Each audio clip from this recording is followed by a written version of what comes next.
on WebEx and also on the Facebook comments box. And also please note that you can customize the viewing option by clicking the button on the top right corner of your screen. I would like to ask our distinguished panelists to remember to unmute yourselves when the moderator invites you to speak. This webinar will be recorded and live streamed on Facebook. There will be an online discussion board on the UNPOG website to facilitate continued discussions after this webinar. The links will be shared with you through the chat function. We'll also prepare the outcome report with the key messages. We have a very rich agenda today and a group of excellent speakers from all regions of the world. I would like to mention that as of today, we have over 360 registered participants from over 106 countries that are connected. With this, I am very delighted to open this webinar. It is my great honor and pleasure to introduce Mr. Elliot Harris. He is the Assistant Secretary General for Economic Development and Chief Economist of UNDESA, who will deliver their opening remarks.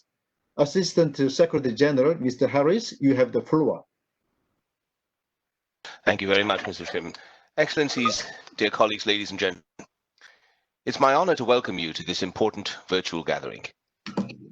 It brings together government chief information officers, representatives and experts from local government, the private sector, academia, and regional and international organizations.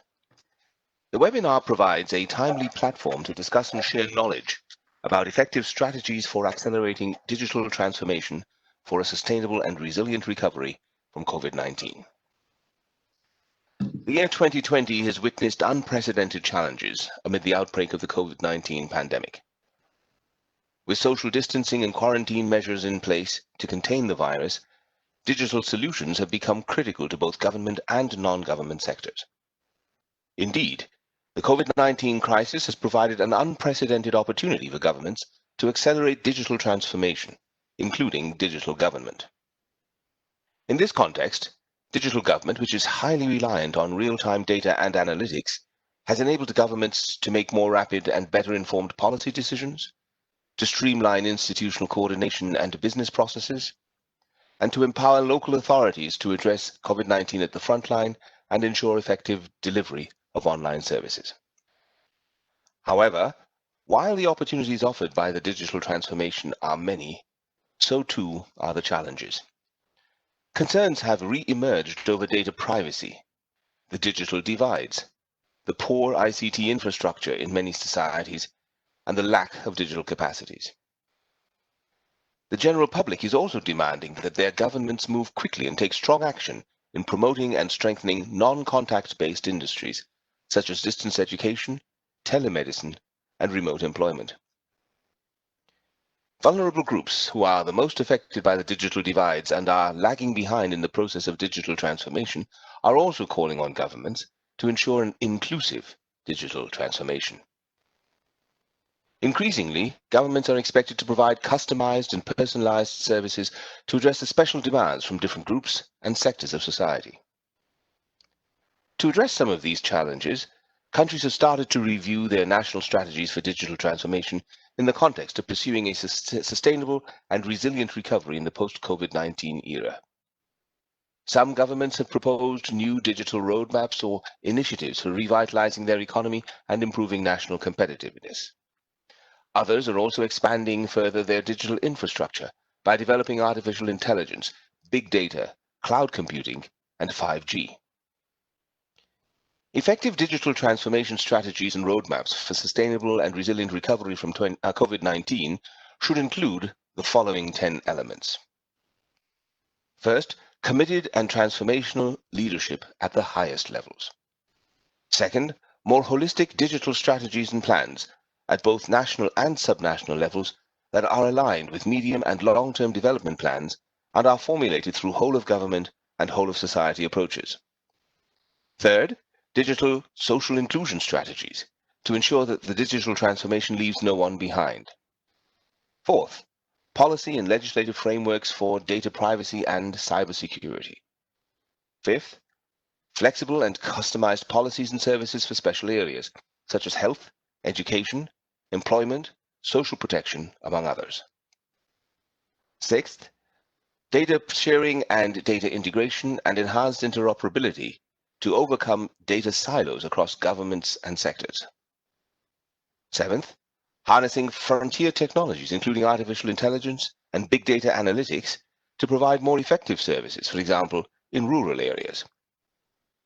Eighth, investments in ICT infrastructure, including for the so-called non-contact industries. Ninth, capacity building of both government and non-government stakeholders. And 10th, creating an enabling digital ecosystem and mobilizing resources for digital government transformation. This is indeed a long list of tasks, but it is the only pathway forward. Furthermore, the impact of the pandemic is transboundary, and it requires concerted action from all countries. The need for global digital cooperation and solidarity is more urgent than ever, as digital technologies and innovations stand at the center of effective and innovative responses and recovery strategies to address the pandemic. Apart from governments, other non-governmental stakeholders also play a critical role in promoting digital cooperation at the global level. Partnerships are key to an effective digital government transformation. I hope this webinar will provide useful policy suggestions and recommendations on how to accelerate the digital transformation in countries across the world. I wish you all a fruitful discussion and a very successful webinar. Thank you very much for your attention. Thank you very much, Assistant Secretary General, for the insightful remarks, eloquently highlighting 10 key elements of effective digital transformation strategies for sustainable and resilient recovery from COVID-19.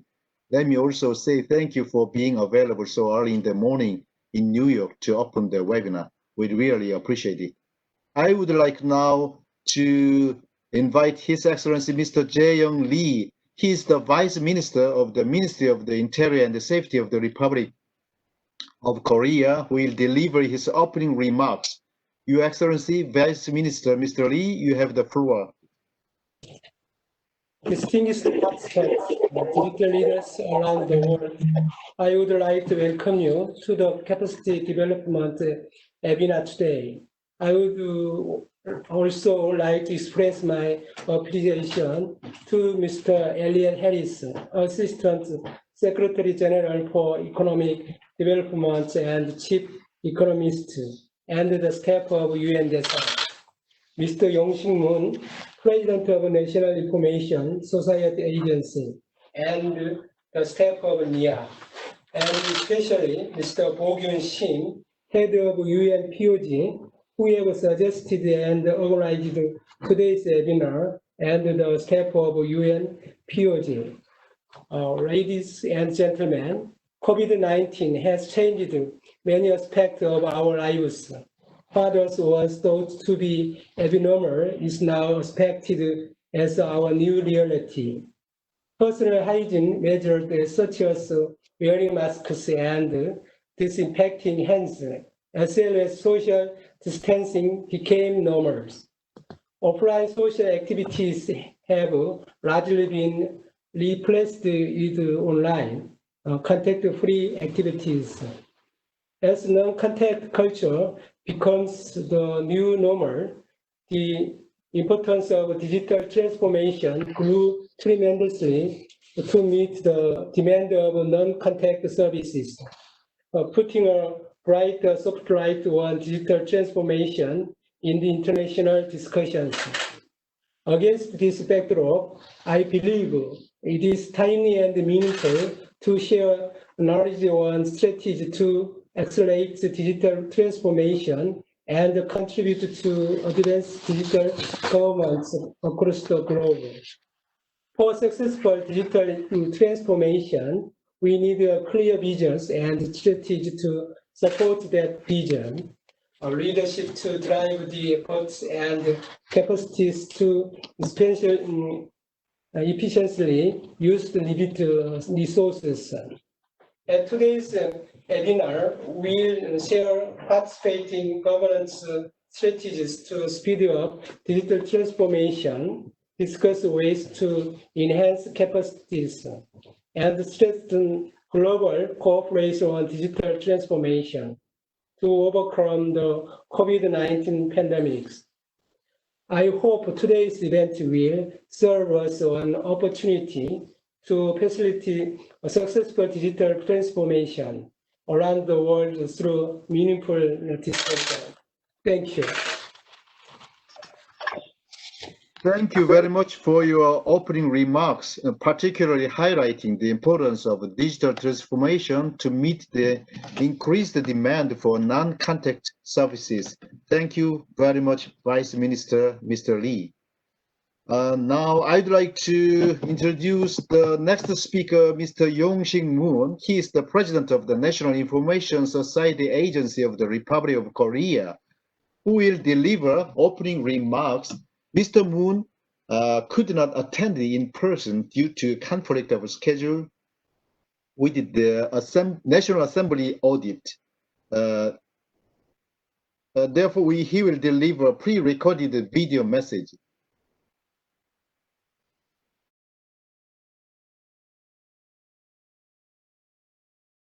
Good morning and good evening, ladies and gentlemen.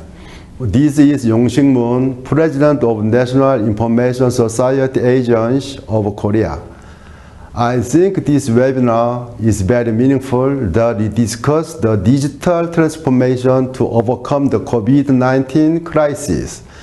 I would like to thank the UN, the Ministry of Interior and Safety of Korea, and the foreign officials for arranging the webinar. In the wake of the unprecedented disaster of COVID-19, countries around the world have realized the value of smart quarantine systems using data and AI technology. And governments are preparing national strategies for proliferation of digital technology. Korea has been outstandingly controlling the quarantine crisis based on digital infrastructure and technology. Now, it is time to overcome the economic and unemployment crisis caused by COVID-19. Korea is concentrating its national capabilities by establishing the Digital New Deal strategy at the pan-government level. In addition, the digital capabilities of individuals have become a necessity, not an option, in the era of untact that COVID-19 brought forward. Digitalized preventive measures should also be used for personal protection. Digital capabilities are required to take advantage of already routinized remote education, telecommuting, and telemedicine services. A digital inclusion strategy should be closely examined at the national level that encompasses all people, including the disabled and the elderly. In the times of crisis, solidarity and cooperation should be enhanced to gather wisdom and strength. Best practice and policies implemented by each country at the time when the lives of global citizens are threatened can serve as a practical example for neighboring countries. I hope that related policies and cases will be actively shared here through the UN to draw policy implications for digital transformation. I hope today's webinar will bring together the wisdom of each country to overcome the COVID-19 crisis. Thank you.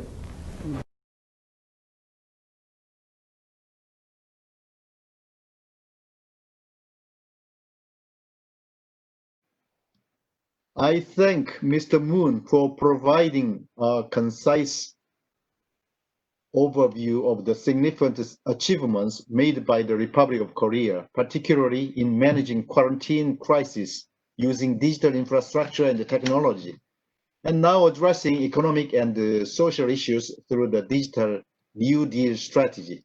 This concludes the opening session.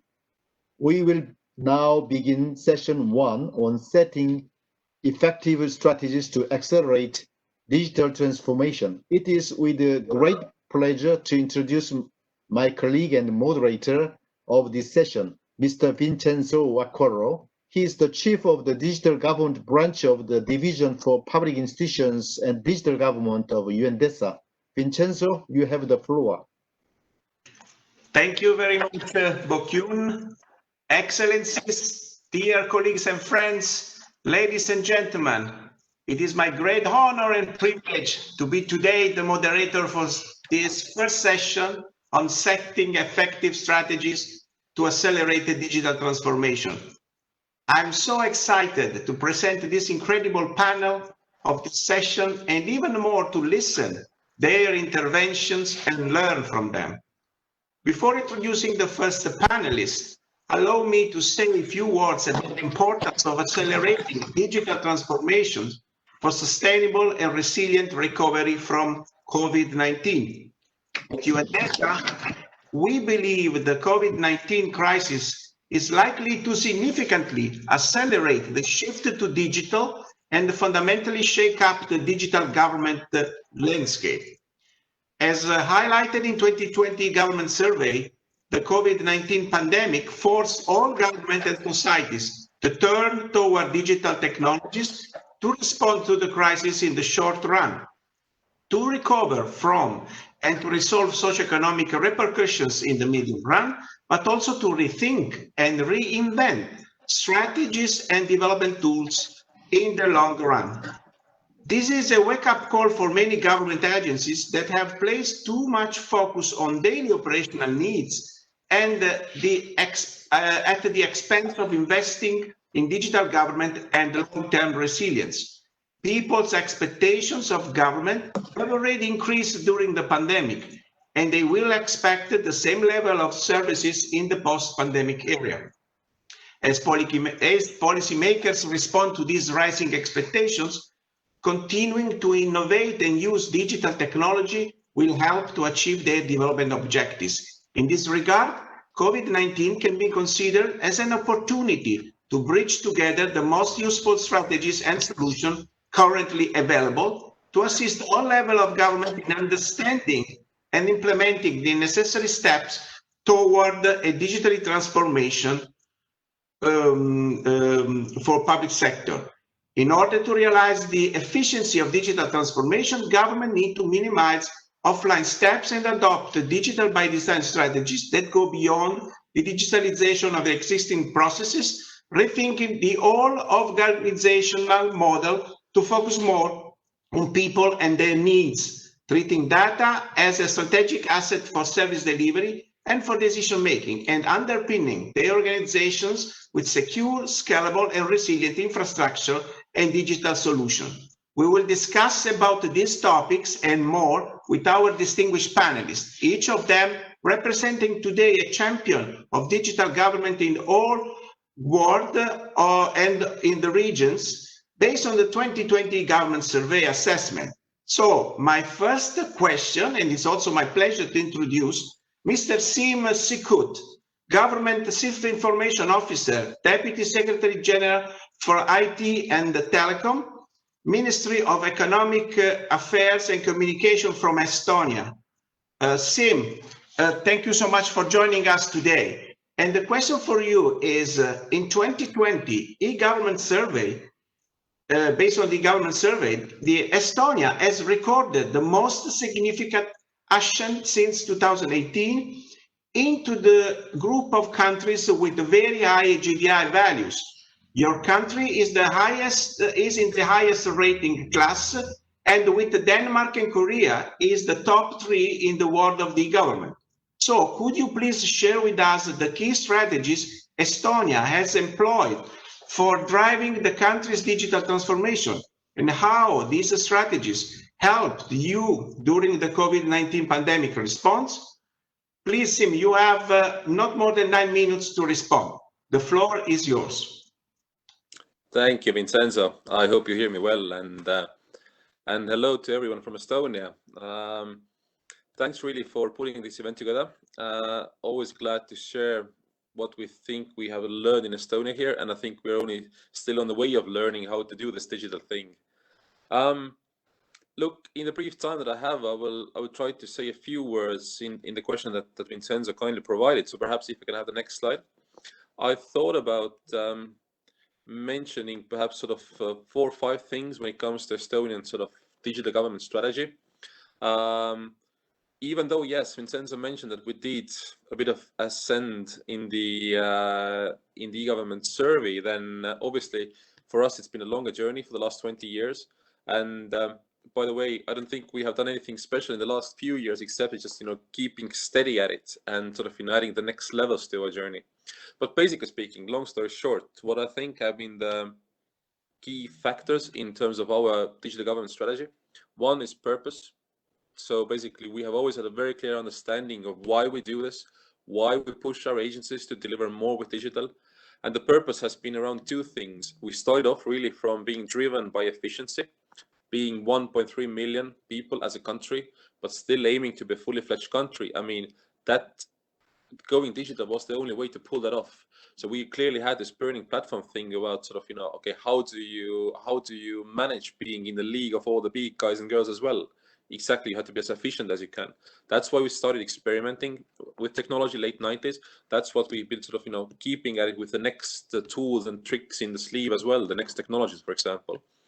And these days, of course, the purpose is beyond just government efficiency. We are mostly driven today about how do we save people time and effort. So again, the purpose is very clear. So how do we take it to the next level? How do we design services even better, really for the sake of that, people don't have to spend time on mindless bureaucracy. So the purpose has been one thing.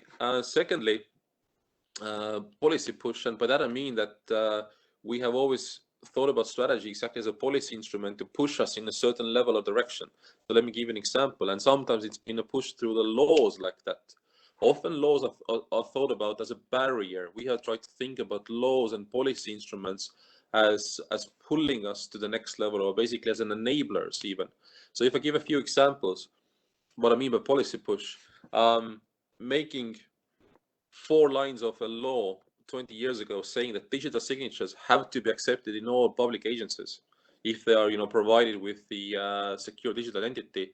That was a push that meant that no agency could say no if somebody approached them digitally.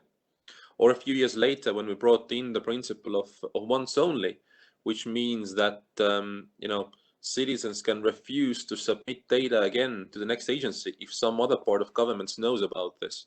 That's been a policy push to say, look, you have to exchange data in the back end. You have to basically handle complexity, handle integration in the back end so that the service is seamless for the user on the street. So again, the policy principle became the push to push us to the next level in terms of how we do things and how we operate with our services. So we still are trying to find ways exactly how to basically give a kick in the butt for our government and ourselves and our colleagues to do better, exactly for the purpose of sparing people time and effort. The third thing that has worked very well in Estonia, being as small as we are, for us being closed and trying to do everything ourselves is not an option. So that's why we've been working heavily in public-private partnerships with companies from around the world and from Estonia as well, with our great growing tech industry. So all the things we have built up solution-wise have been built up with private sector, who now, of course, have taken this experience around the world like that. But even more so, outside just vendor relationships, we have been very big believers in sort of open innovation, meaning that if ideas, solutions come from elsewhere, great, we can then move ahead faster. We've literally said that copying is a great thing if we can do it. So if we moved to digital identity a long time ago, we moved to basically we took the idea, the solution from Finland next door, and we just made some advancements on it. It became a platform, a pillar for our digital government. Same ways, we have Rika here. So same ways, we have borrowed quite a few tricks from Denmark in how to choose the best digitization efforts and reforms, how to do the business case behind the methodology for that. So being open to ideas from other countries, solutions from other countries, solutions and ideas from private sector, from universities, has been a very big part, because that allows us to move ahead faster. and basically deliver more for the money we have even. Same way, many people have often, friends here in this chat have heard me talk about X-Road, which is a platform for data exchange between whatever parts of government and beyond. X-Road was a master thesis of a student that we just took up, played with, made it into a platform that now the whole country is running on. So that sort of openness, I think, is fundamental. Can I have the next slide? Two more things. Trust. We get quite a lot of interest and sort of visitors, of course, from around the world, even digitally these days, if they cannot come physically. And always the question is, but how do the people trust you? How do people trust you with so much data that literally every service, every interaction they need to have with the government in Estonia, they can do digitally? And that's been because fundamentally for us, ensuring trust has been like the other side of the coin of going digital. So if you talk about strategy, it's always been a part of strategy. Thinking out how do we, for example, ensure cybersecurity? How do we ensure the legal framework for privacy? We have even taken this from strategy to concrete, like technological level, in building in features into services that allow you to, manage your data, to see who has access to your data. So designing trust and strategizing trust into this has been another very big part. And my last bit on the sort of pillars so far is experimentation. We have had a lot of luck with our leaders, both political as well as administrative leaders, who've been willing to try things, even if they have not been tried in the world. So when we started with online voting back in the day, or e-residency, whereby, everyone in the world, including all of you, can virtually become Estonian and start using our services these days. These things have not been tried in the world, and there were some risks involved in doing these initiatives. But rather, our leaders said, "Hey, but figure this out. Let's see what comes out of it. Let's try this. Let's basically just do it," sort of attitude. So this willingness to take risks and move with experimentation, just like startups do, by the way, or tech companies do, has been a very big part of getting us to where we are today. And if I have the next slide, I'll just perhaps end my introduction here just with a few words in terms of where we're going next. Because for us, clearly, we don't think we are anywhere near done. First of all, technology moves ahead. Secondly, appetite grows as you eat, sort of, in this business. So for us, two things we're working on the most, and not just, talking about it, but actually building, is that we have, for the purpose of sparing people time, money, and effort, we are trying to make services work proactively in the background as much as we can, sort of making them invisible. So why do I apply for the next passport if my previous one expires? Or why do I have to apply for some benefits if my child is born, because government knows that the child was born? So we're bringing these proactive services live one by one, and we have like the whole program for this. And the whole idea being that whatever happens in your life, at most in one interaction, you should get your things done, and that interaction should rather start from government side, so that you don't have to find out whether you need to do something. And the other thing, we are very strong believers in artificial intelligence. So we clearly see that there's so much exactly in terms of serving people better, sparing them and government money that we can do. We have about 60 to 80 different use cases going live, and we are building it exactly out that our government would be AI powered overall. So I have to stop here for time reasons, and thank you. Thank you very much, Sim, and also perfect time, 9 minutes.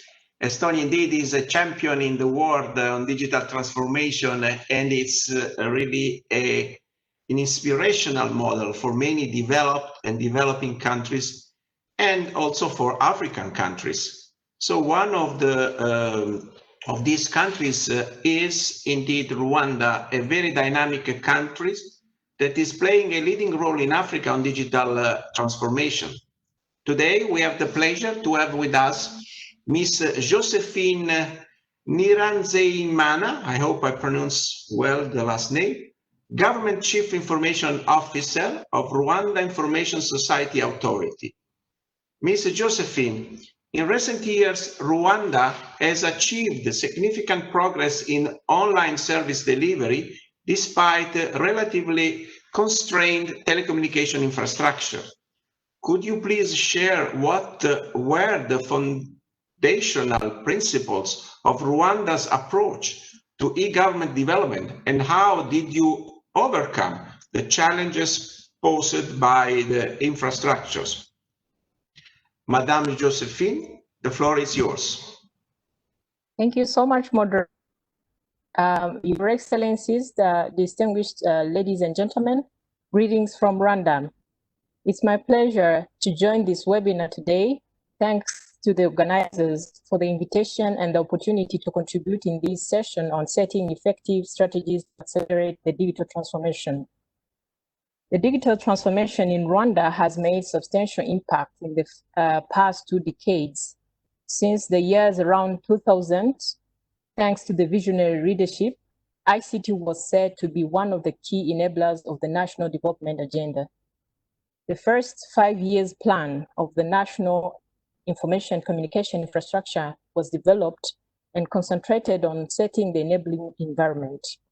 Institutions to drive the digital agenda were established, legal and regulatory tools were also developed, and telecommunication market had been liberalized, the private sector contribution. The second plan focused on broadband infrastructure deployment, setting up the national fiber optic backbone, reaching all 30 districts of the country and all border posts. The third plan was around e-services development, and the National E-Government Service Portal, IREMBO, was launched. The fourth plan motivated mainstreaming ICT in all sectors of the economy, starting with the most influential ones, such as education, health, agriculture, governance, finance, trade and industry, and of course, women empowerment through ICT.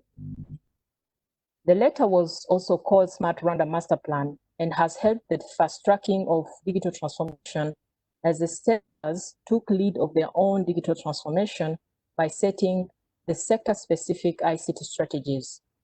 Parallel to these NICI plans, other complementary policies started to be implemented, as well as projects having also been focused on promoting ICT awareness, broadband connectivity, digital skills development, as well as smart device penetration.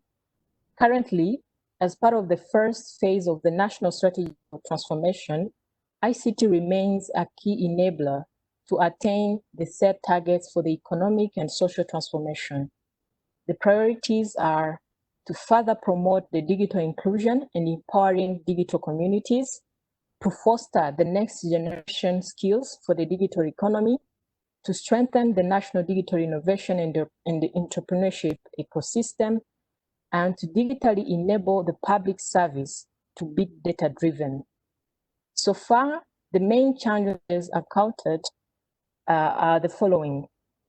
The geographical nature of our country, though very beautiful landscape, is very hilly and mountainous in terms of the setup of the terrain. This makes not easy the infrastructure deployment. Also, the last mile connectivity, both for electricity and internet, has been slow due to the citizen capacity, but also the lack of local contextualized content. Next, please. During the COVID-19 pandemic period, to accelerate the digital transformation was recognized more than ever. As part of the recovery efforts, various interventions are being implemented, including strengthening the digital infrastructure, scaling up the e-learning, e-commerce, digital payment, and telemedicine infrastructure. Rwanda has also a data-driven approach in response to economic recovery interventions in terms of improving cybersecurity resilience across all sectors, improving the agriculture actual system to track food productivity across the country, and establishing guidelines to open up data sets that spur innovations, and developing AI-based systems to predict climate matching and resilience. Also, Rwanda is leveraging technology and data collection tools to inform COVID-19 containment strategies, combating misinformation, installing thermal cameras in public spaces, deploying GPS enabled wideband to support quarantine measures, and integrating various data sources to help inform interventions such as contact tracing and prioritized testing as well as increase operational efficiency. Remote working has also pushed for the redefinition of the workplace. Here, we prioritize efforts literacy among workforce through online training and assessment, and we're working to develop tools to monitor and measure remote working productivity and efficiency. Is also assessing the regulatory and policy landscape to support digital adoption and to leverage the local private sector to drive solutions that address primary and secondary challenges supporting new job creation. Next, please. In terms of accelerating the digital transformation, Rwanda has set a strategy aiming at advancing an effective, efficient, and inclusive digital government for socio-economic empowerment of all. Of this strategy is guided by 5 key principles, which are to put the citizen at the center, asking information once only, leaving no one behind, data privacy, and IT as an investment. Include digital government system, strengthening government enterprise architecture management, and scaling up existing systems, to set digital enablers such as developing user-centric services, ICT capacity development across the government. Third is to be a data-driven and transparent through optimizing existing management information system and enhancing institutional capabilities in data analytics. Fourth is to advance accountability and participation, creating digital responsive and accountable administration standards, and expanding the range of innovative civic participation tools. Last but not least is to promote digital skills development, rolling out programs for state officials, businesses, through partnership with the private sector and civil organization in terms of decentralizing skills development solutions for citizens. To conclude, I would like to stress the importance of strong local capabilities, organizational arrangements, and citizen centricity for effective and efficient digital transformation. Ladies and gentlemen, Your Excellencies, I thank you for your kind attention. Thank you very much, Madame Josephine, for sharing this important achievement of the government of Rwanda with us. And really congratulations for what you are doing for your country and your people. So let's go back now to Europe, and in particular to UK. One of the countries part of the group of the top advanced in the world on digital transformation. UK is also the father of the concept of a one-stop shop platform gov.uk, one of the most replicated concepts of digital government portal in the world, because, and I quoted the UK's portal claim, is the best place to find government services and information, simpler, clear, faster. With us today, we have the pleasure to have Ms. Jessica McVoy, Deputy Director, National, International and Research at the Government Digital Services from UK. Jessica, the question for you is, could you please share with us the key strategies UK has employed for driving the country's digital transformation? Jessica, the floor is yours. Thank you, Vincenzo. So since 2011, we've been creating digital tools, products and policies, and developed our digital capability, all the infrastructure and talent that was leveraged during the COVID-19 crisis. So we focus very much on establishing a digital by default strategy. Can I go on to the next slide, please? Thank you. So digital is at the heart of our response, and our strategy from the beginning has been digital by default. And so one of the key elements to this means that even though there is some legislation in place, we haven't relied on it, and it's allowed us to take a very design-centric approach to how we digitize government.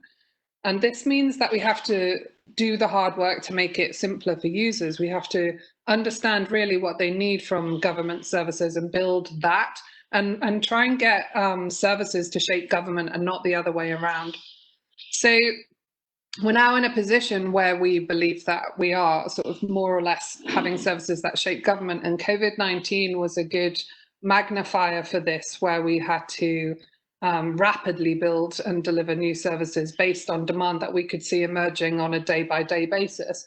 And as Sim mentioned, our response to COVID-19 really was a result of the work that we began a long, long time ago, and the investment in our people, in our governance, and in our technology. And I also would agree with Sim that this is not a thing that any government just does. It's a kind of ongoing journey that you pay attention to for a long time. And with that in mind, I have been doing some measurement of the benefits of the kind of approaches that we put in place in the UK, where we developed a common domain, the gov.uk platform. We developed standards, spend control process to control how digital and technology spent was across government. We reformed digital and technology procurement. And we also built common components for everyone in government to use, so that they didn't have to all keep building the same technology over and over again. And during the kind of period from March to June, during the COVID-19 response, I've done some measurement in terms of how useful it was to the UK departments to be able to make use of those components and platforms.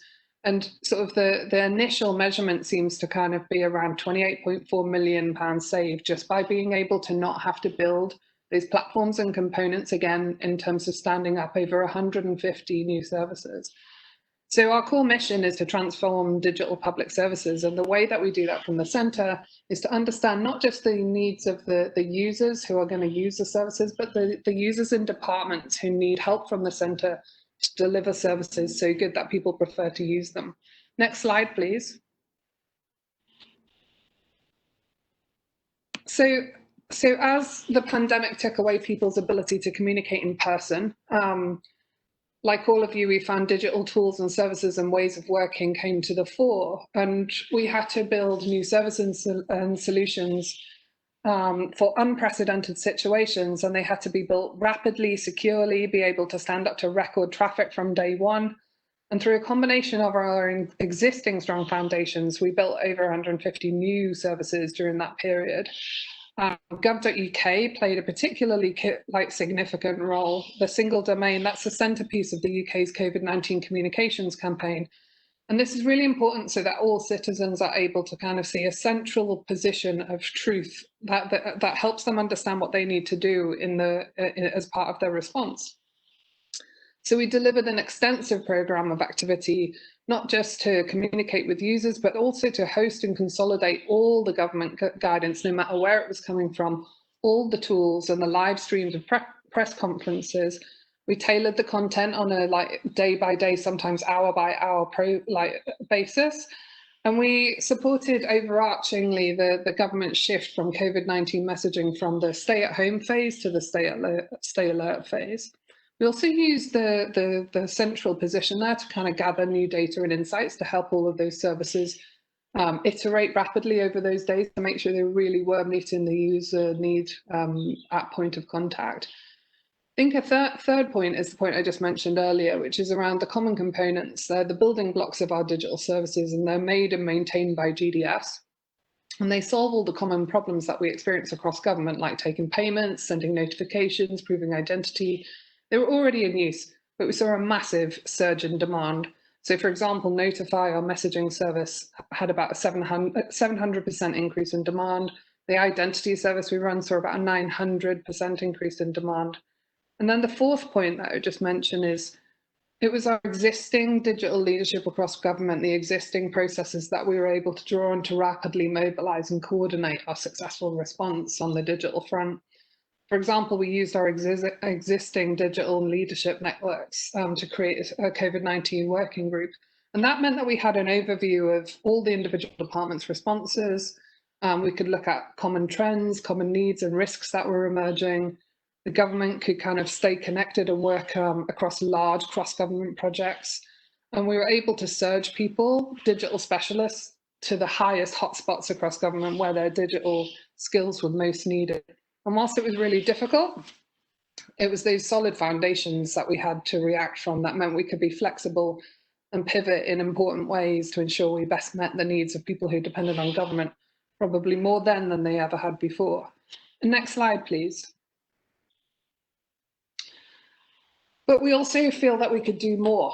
So despite the strong response, our working group identified several areas where we think that digital data and technology can do more and work better to unleash the sort of full potential that you can get from digital transformation and be better prepared for any future challenges that emerge. So the first point there is on the transformed use of technology.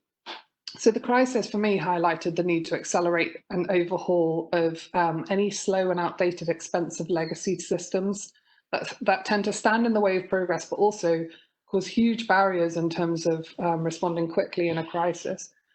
And tackling those things would allow us to better track digital maturity across government. So I think this will be a big investment for our government going forward.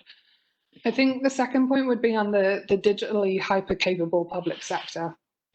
We've invested and hired DDAT specialists across UK government for over 10 years and invested heavily in how to retain them and upskill people. We're still seeing the results of that now in our ability to rapidly set up digital services and surge staff to where they need to be. But during the COVID crisis, we were able to kind of surge people to all sorts of different places across government. And it wasn't just GDS, it was digital specialists from all over government whose actual digital staff numbers way outnumber the number of people in GDS.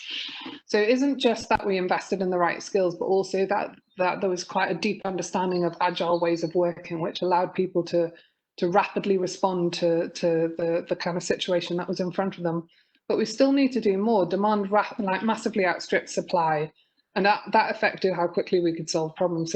So going forward, I think we would like to embed that modern iterative way of working more deeply across the public sector at subnational levels as well as centrally, and build up in-house capability across all of those areas. And the last point that I'd just touch on is around radical interoperability. We had thousands of staff able to pivot into remote working overnight, thankfully, but the true collaboration was much more tricky. So during the crisis, we worked with security teams across government on what we called Project Unblock to enable departments to use collaborative software, video conferencing to work interdepartmentally. And it reduced security risks and provided lots of cashable benefits back to us by doing that. But the lack of interoperability at many levels represented a kind of a disconnect between sort of more digitally mature agencies and less digitally mature agencies. So we feel that there's a lot to do there. So as part of evolving the DDAT function going forward, we're going to look at ways to measure and track digital maturity across all of that public sector and leverage the strength of the most mature organisations to support the growth of the least mature. I better stop there. Thanks very much, Vincenzo. Thank you very much, Jessica, for your inspiring intervention and also for sharing the lesson learned that will be very useful for all of us. So we went to Africa, we went to Europe, now let's move to Asia. Based on the 2020 e-government survey, Asia increased its average GDI value by 10%, becoming the second most advanced region in the world in the e-government development. Asia has further distinguished itself as the region with the highest number of countries that improved their GDI ranking. 3 top leaders in the world are from Asia, and these are Korea, Singapore, and Japan. And today, I have the privilege to introduce my 4th panelist, Mr. Song Jong-son, Director of the Digital Government Cooperation Division of the Ministry of the Interior and Safety of Republic of Korea. Mr. Song Jong-son, the Republic of Korea is leading the world in online services index development according to our 2020 survey, and successfully overcoming COVID-19. Could you please share Korea's cases in responding to COVID-19 by using digital technology and its digital government strategies for the post-COVID-19 societies? The floor is yours. For the introduction, first I would like to express my sincere gratitude to UNDESA for its hard work on the 2020 survey. Digital has played an important role in responding to and recovering from COVID-19. It is an understatement that digital will play an even bigger role in the post-COVID-19 society. First, I would like to introduce some of the digital initiatives Korea have taken regarding COVID-19. During the COVID-19 pandemic, technology has helped the government to communicate with the citizen in a transparent manner, ensuring their trust in the government during the time of uncertainty. It also facilitated private-public partnerships to roll out industry services rapidly and supported health authorities and government officials to effectively carry out quarantine and tracing measures.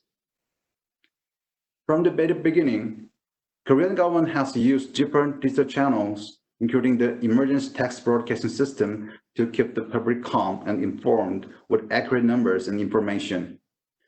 In addition, with existing digital services and systems in place, the Korean government was able to continue serving the citizens even during the peak of the pandemic in Korea.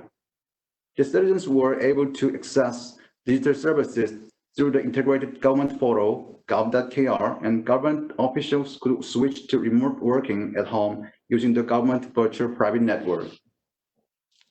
The government also opened data and API related to COVID-19 as soon as possible. That helped the voluntary developers from the private sector create more than 150 apps and web services. These services inform the public of moving routes of COVID-19 confirmed cases, availability of masks at nearby premises, and locations of screening and testing centers, etc. The private-public partnership helped the government to deliver relief funds to the citizen effectively as well. By collaborating with credit card companies to diversify service channels for citizens, the government was able to deliver the funds to more than 99% of eligible recipients within months. Korean government developed a couple of mobile apps for effective quarantine and tracing measures. Ministry of Health and Welfare developed a self-diagnosis app for daily health checking of people who enter in Korea. Please get back to the previous slide. Thank you. Oh, previous slide, please. Thank you. And Ministry of the Interior and Safety developed a self-quarantine management app. The app was created to help local government officers who are monitoring people on the self-quarantine. The app notifies the officers on self-health check results and any violation of the quarantine measures. These two apps are operated by only the assigned government case officers because they use sensitive personal information such as locations and symptoms. I would like to mention that Korea was able to prepare legal grounds for these actions in time because we had a similar experience of virus outbreak before. Of course, they were not as serious as COVID-19, but they helped us to discuss and reach a social consensus to enact the corresponding laws and regulations. And next slide, please. Next, I would like to introduce digital government strategies of Korean government for the post-COVID-19 society. In June, the Korean government announced a revised version of its digital government innovation strategy to prepare for the post-COVID-19 society.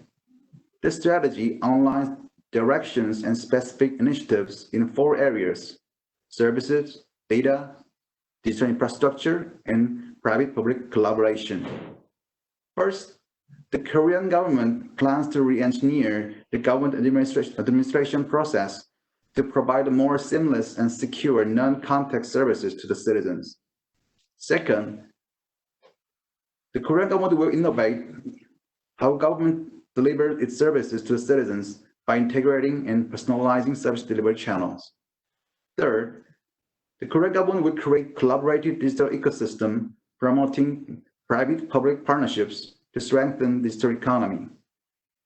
Last but not least, Korea will enhance its digital infrastructure to be more inclusive and efficient to deliver government services with the minimum limitation, leaving no one behind.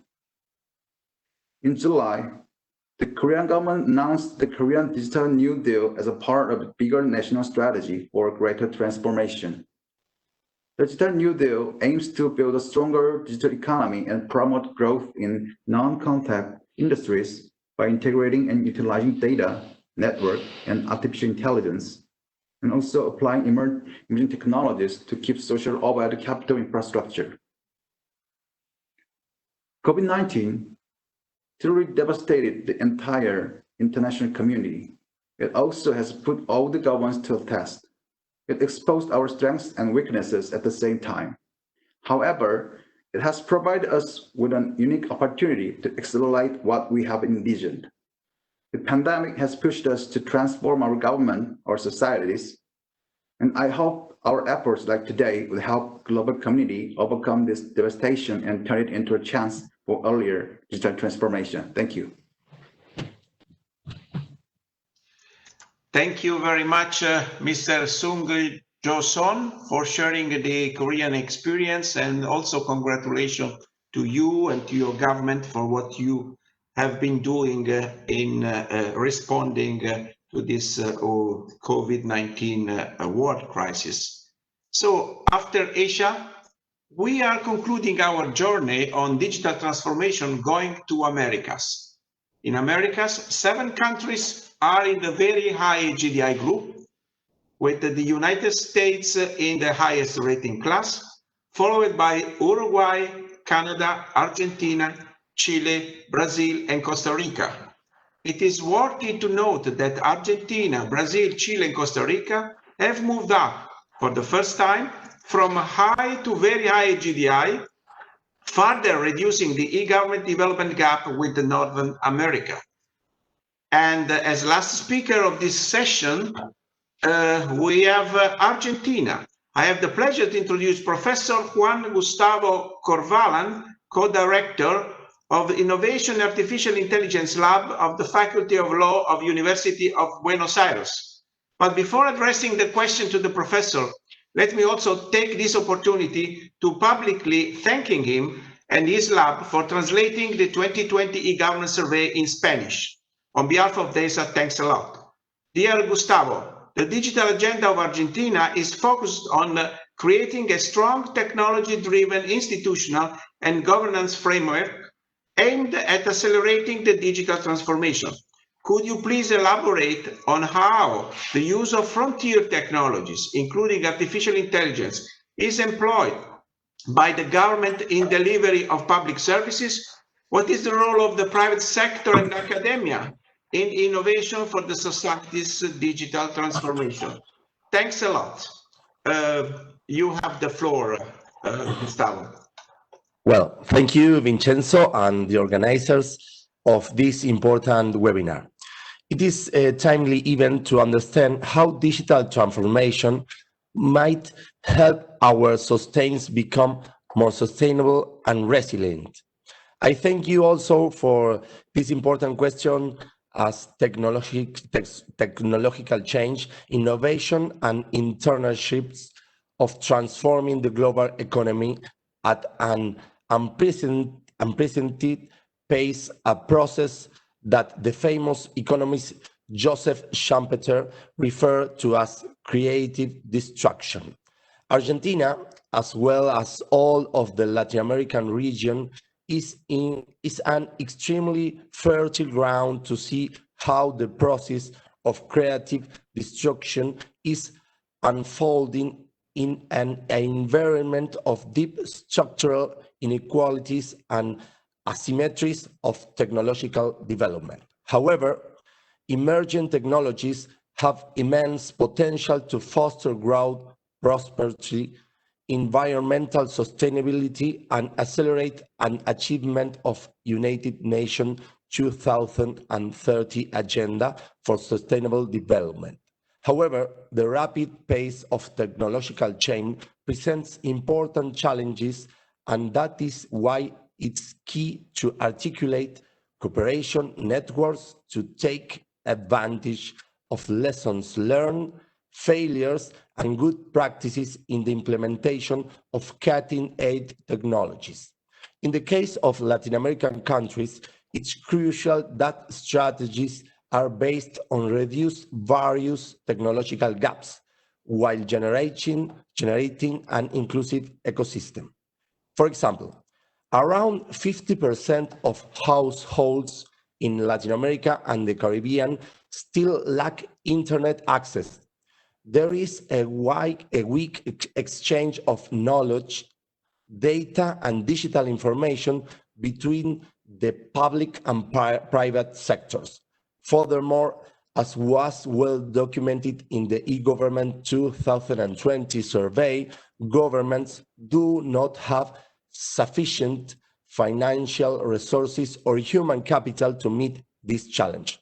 But there are also a lot of opportunities. Many countries have designed a digital strategy, a data strategy, and progress is also being made in the creation of community or of national AI strategy. Next slide, please. In addition, in our region, 80% of the population are under 25 years old, and consequently, it's very important to take advantage of young talent to advance a digital transformation agenda.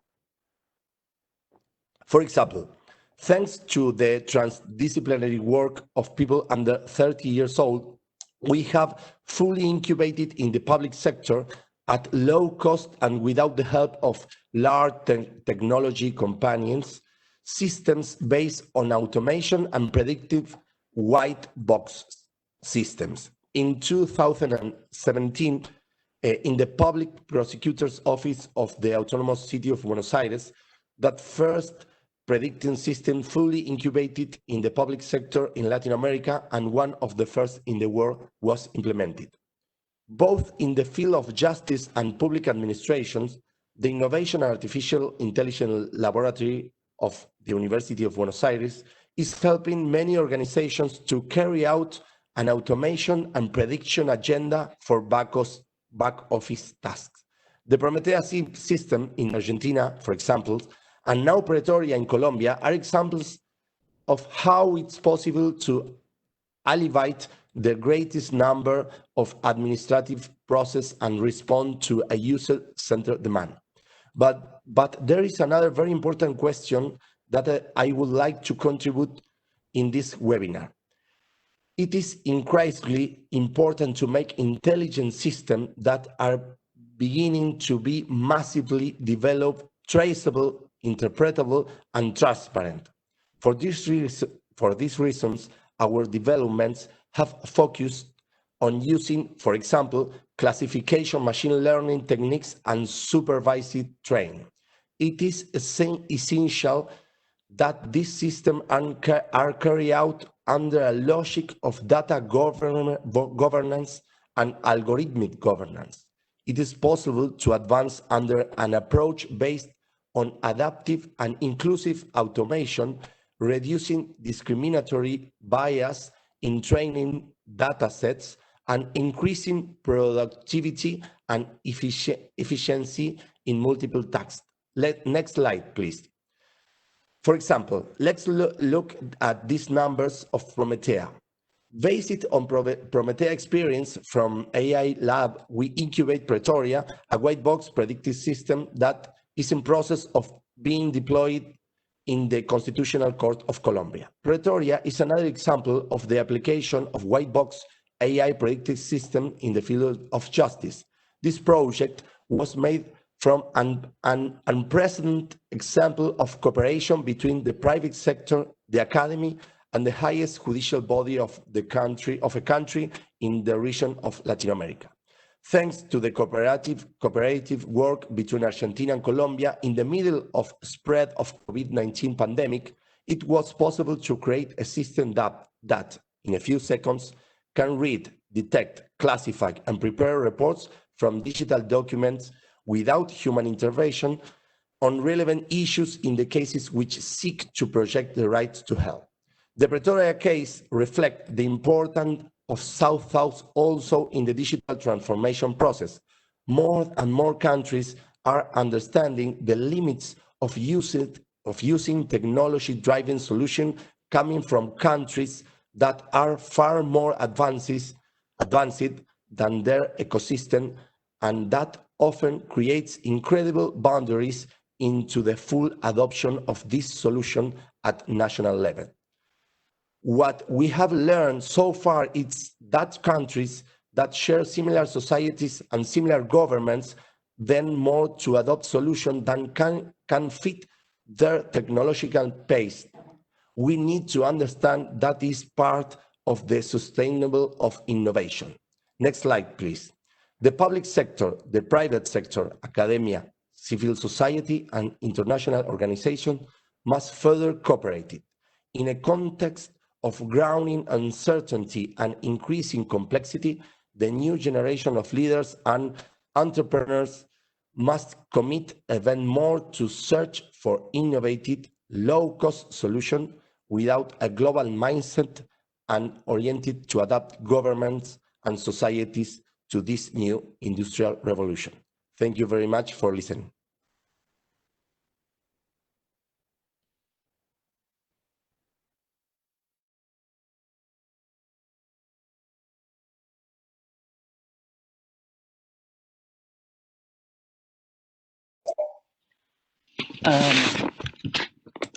Colleagues, I just received a message from our moderator, Vincenzo. His computer suddenly crashed, yeah. So we need to take over the floor, yeah. Thank you, Juan. Thank you for your very kind of insightful contributions to this to the question, yeah. So now let's move to the Q&A session. So in this session, we have like 2 questions for everyone. So let me ask the 2 questions. Yeah, the question number 1 is that this question is from our registered participants. So one question is, how to ensure security of a digital platform and its sustainability? So for this question, may I invite Jessica to make a reply? Jessica.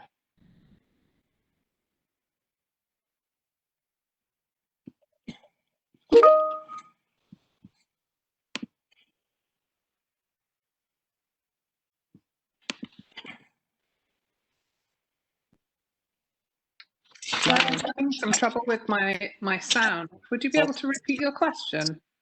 Okay, sorry, the question is wrong. The question is from session 1. It should be, how can we achieve opportunities during this pandemic for digital transformation? Yeah, this question is from the president of the Nepal Internet Foundation. Yeah. Okay. Yeah. So one of the things that we found in the UK is that some of the slowness sometimes and bureaucracy around getting all sorts of people to agree to work on at the same time with approvals in place, that just disappeared. And so I think one of the big opportunities is to really look at what went quickly during the kind of largest points of the crisis and see how, like, what the tension is between being able to move quickly and effectively managing risk. Because I don't think it's a choice between one or the other. You do need to do both. But we found that we had success in finding new ways of making swift decisions across government, simply because we suddenly had everybody's attention on one common issue, which implies, I think, that there is always going to be a way to do that. You just need to have the right governance and infrastructure in place. And so what we've taken that away to mean is that we're able to make some significant improvements in our governance to allow people to make those rapid decisions when needed beyond just the crisis, I think. Thank you, Jessica. Yeah. So also about this question, may I invite Mr. Josephine from Rwanda? Can you make some comments on this question? Josephine. Yes, thank you. Can you hear me? Yes, very clear. Yeah, thank you. Yeah, for me, I think awareness is very important, as users are the main players in terms of cybersecurity. So ensuring users are aware of the risks and know what to do when it's about a challenge is very important. Thank you. Okay, thank you very much. Yeah. So I also have a second question. This question was raised by Mr. Britton, the Deputy Program Manager of ICT for Caribbean Community from CARICOM Secretariat. Yeah. So the question is, what will be 2 or 3 priority actions recommended to governments to accelerate digital transformation? So for this question, may I invite Mr. Sung, the Director of the Digital Government Cooperation Division from MOIS, to give some comments or make some good points on this question. Mr. Sung. Thank you for the question. My answer is the first action. The first action is to make a master plan in pan-government level. The master plan should identify initiatives including all public service domains. In other words, true digital transformation requires participation of all government entities. In my opinion, the second action is digital capacity building of government officers. Not only experts, but also digital literate policymakers and field officers are required for digital transformation. And the third action is to set up a governance to ensure and encourage students' participation. Digital transformation could be successful and sustainable only if it is user-centered. Thank you. Thank you so much, Mr. Sung. Yeah. So also for this question, may I also ask Mr. Sim Sikut to make some intervention on this question? Sure. Thank you. Yeah. I would say 3 things. Well, first of all, what I didn't cover in my talk was platforms, and thanks Jessica for really being strong on this, and the UK has a lead on this. Platforms make you go far ahead much faster. Platforms like digital identity or data sharing or GovUK example with a publishing platform, so forth. So platforms. But my second point is just what makes you accelerate? Just do stuff. I mean, copy others, copy from other countries, other sectors, all the stuff we talked about, open innovation. I mean, in the end, if the question is speed, you can't just think and plan, you got to act, you got to deliver. So yeah, just do stuff and start. I mean, if there's often no right or wrong answer, I mean, you got to start and experiment, and then basically the final solutions come. Okay, thank you so much, Jim. So also for this question, may I also ask Juan, do you have any good points to make on this question? Yeah, from your country perspective. Juan. Yes, Kipin. I think it's very important to reduce the digital gap first, and second, promote alphabetic digital to the people who can. It's very important that people understand digital transformation, because became digital is not to do the same in the imprint bureaucracy. Thank you. Okay, thank you, Juan. So I think now, I mean, for session 1, we're running a little bit over time. So yeah, so I would like to conclude the session 1 now. So now I would like to pass the floor to Ms. Adriana Alberti, the Chief of Program Management and Capacity Development Units of DPIDG. Yeah, Ms. Adriana, you have the floor. Thank you, Capin. Excellency, ladies and gentlemen, we will now begin session 2 on building capacities and transforming mindsets for accelerating digital transformation.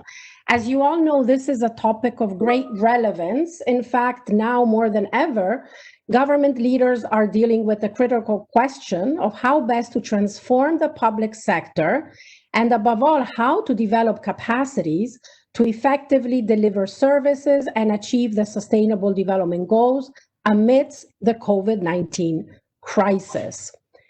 It is very important to highlight that digital government transformation is not just about technologies, and we heard that also from the previous speakers. It is above all about public governance transformation and innovation as part of a country's overall national development vision and strategy. It requires a holistic approach that is value-driven and institutionalized across all levels of government and society. It entails also fundamental changes in the mindsets of public servants and in the way public institutions collaborate. And again, we just heard about the importance of participation of all sectors. The 2020 UN government survey focuses on many topics, and one of them is capacities for digital government transformation. And it underscores the importance of a whole of government and whole of society approach. We will have the opportunity in this session to learn from 5 distinguished speakers on this topic, respectively from Denmark, Mexico, Korea, China, and the World Smart Sustainable Cities Organization. Before we begin the session, I have the pleasure to introduce Ms. Enrica Porcari, who is the CIO and Director of Technology of the UN World Food Programme. Allow me to congratulate the World Food Programme for winning the 2020 Nobel Peace Prize for its effort to combat hunger and to improve conditions for peace in conflict areas. Ms. Porcari, could you please share with us lessons learned on national digital transformation strategies and how the UN works as a whole and supports governments in this field? Ms. Porcari, you have the floor.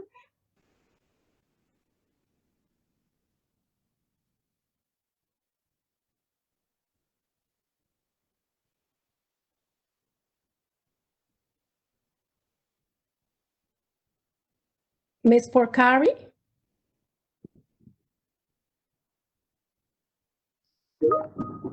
We cannot hear you. Could you please unmute yourself? Thank you.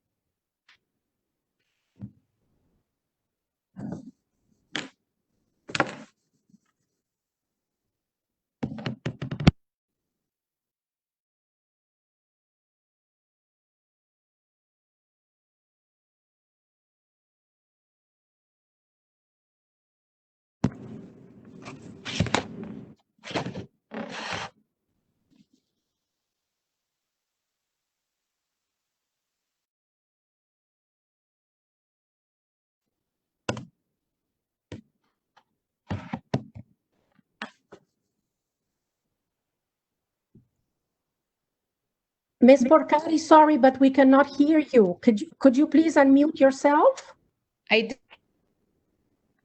Yes, please go ahead. Okay, I'm very sorry. I hope you can also see me. We cannot see you. Now we can see you. Thank you and welcome and welcome. Thank you very much. Thank you. Sorry, even that I had a problem with my screens, and I was apologies for this. I just wanted to thank the organizing committee for inviting me to share a few words. And again, my heartfelt appreciations for all the congratulatory messages that the World Food Programme has received from all of you. That will give us yet more strength and to continue our work with the partnership of you all. So I wanted to contribute a few reflections on from the perspective of the World Food Programme as we operate in the field. The World Food Programme has a long history of innovation and technology used to fight hunger globally for our Saving Lives mandate. This is part of our operational DNA. Going back to transformation at the digital sphere from many years ago when we were deploying emails over radio, we were embracing technology for our own operational effectiveness and efficiency already years ago.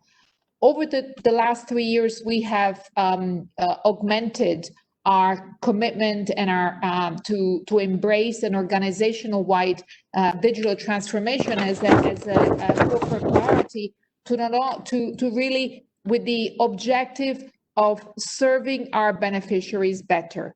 We wanted to make sure that we could use technology to get to know the people that we serve, to offer the right assistance at the right time for the millions of beneficiaries that rely on WFP support.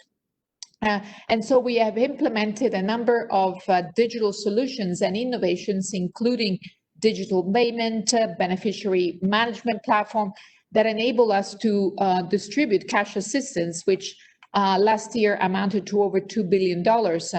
And so through mobile money and partnership with a number of technology companies, we've been able to really ramp up our support faster and very deep in the field to create that sense of inclusion and ownership with the millions of people that we serve.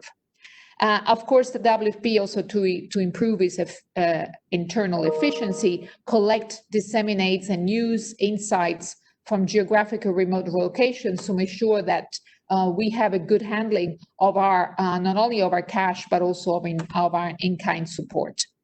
But for the purpose of this meeting, I just wanted to share with you a couple of words on how we also we have been building on our expertise and experience to foster a strengthening of our digital and an extension of our digital offering in support of government partners. We have seen through our work, especially with during the COVID-19 response, where governments have been very fast and rapidly scaling up and establishing safety net assistance within their own program, a governmental program. For example, in India, the World Food Programme has provided technical assistance to the government to adapt 3 national food-based safety nets to meet the increasing needs due to COVID-19. The list of governments that have shown interest in partnering with us to strengthening their digital strategies is growing. Namibia, Iraq, Nigeria, you name it. The list is growing, and the opportunities to build on the experience and the expertise that the World Food Programme has in establishing one-to-one relationship, in mobilizing a strong technology partnership, on having a very extensive on-the-ground experience and long-term partnership within the countries, hopefully will be leveraged to support government to set and deploy their own digital transformations, so that not only at the World Food Programme we can support government in save lives, but also change lives. And again, with that, I thank you for this opportunity. Thank you very much, Ms. Porcari. Again, congratulations, and thank you also for sharing your experience on building expertise on digital offerings with government partners, for safety net assistance, and for all the work that you have been doing. And it's been a pleasure to have you in this webinar. So thank you again very much. Thank you. We will now start. We have a group of distinguished panelists, and it is now my great honor to introduce Ms. Rikke Zeberg. She is the Director General of the Agency for Digitalization of Denmark. The 2020 ranking of the 193 UN member states in terms of digital government, capturing the scope and quality of online services, the status of telecommunication infrastructure, as well as existing human capacity, is led by Denmark. So congratulations to you and your government for this achievement. So Ms. Berger, the question is, what are the key enablers and solutions in developing capacities for successful digital government transformation, particularly in light of the COVID-19 recovery? Ms. Zeberg, you have the floor. Thank you very much, Adriana, and good afternoon to everyone from Denmark. And thank you for arranging this webinar. Denmark was very proud when we once again was pointed out as one of the front runners, digital front runners in the world by the UN. In Denmark, the key word is strategic collaboration.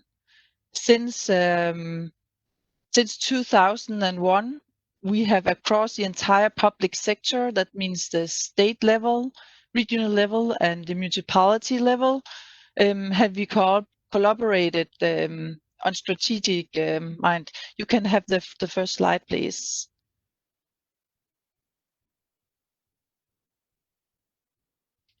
Thank you.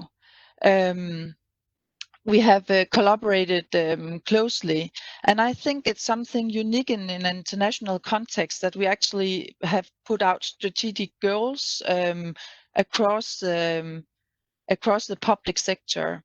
So today we have a widespread use of the digital solutions. So not only across the public authorities, the state level, the regional level, and the municipality level, but also across the public and the private sector. And that means especially all the banking sector in Denmark is using our infrastructure, but also companies like insurance companies. Next slide, please. Today we have a digital infrastructure that almost all Danes know, they use it and they trust it. And this infrastructure is based on a number of key solutions. And I will especially highlight our digital post, digital mail solution, which 91% of the Danes now are using. We have an e-ID. We have it for the past 10 years, and actually we have 6 billion transactions in the past 10 years. There are almost 6 million Danes, so it's quite a huge user. We have for the e-ID, and then we have this one-stop shop called Borger.dk, that means citizen.dk, and it's a one-stop shop, one portal where the Danes can find all the digital services they need. And there's 91% of the Danes which is satisfied with the solutions of the citizen portal. We have mandatory use of the digital service solutions, and we have mandatory use of the digital post to receive letters from all the public sector in the digital mailbox. Next slide, please. This digital infrastructure was one of the key components when the COVID-19 hit Denmark. The digital transition was very quick. Our common digital infrastructure allowed us to respond in a timely manner. So actually in a couple of days, we were all working online. In the health sector, telemedicine helped doctors carry out virtual consultants, and online teaching allowed students to resume their studies, and that was both in primary school as well as at the universities. And in the public and private sector, virtual meetings enabled people to work from home. And information regarding the COVID-19 was sent out to 80% of the population via our mail system, which people already knew.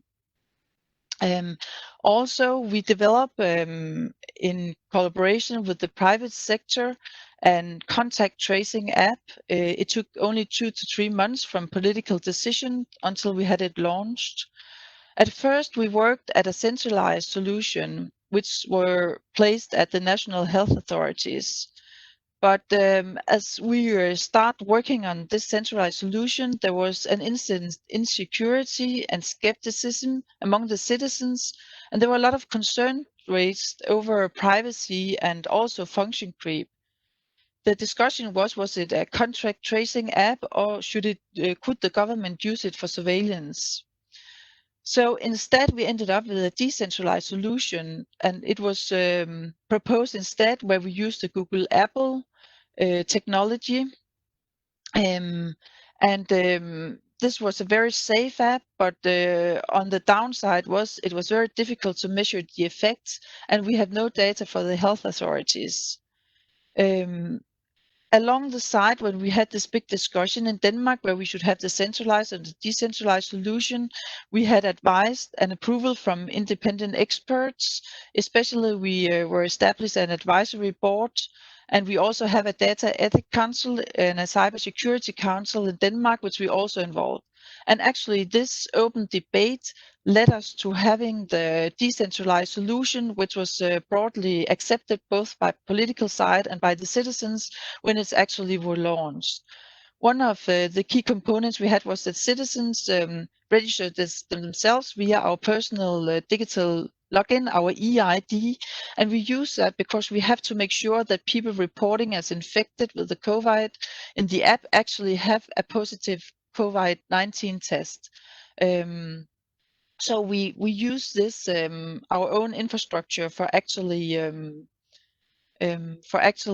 having this make sure of. So the citizen, if I have to wrap up, the citizen trusts our common digital infrastructures, and the trust is an enabler for quick government response to the COVID-19 across the public and the private sector. Trust is a prerequisite for digital capacity building and for e-government.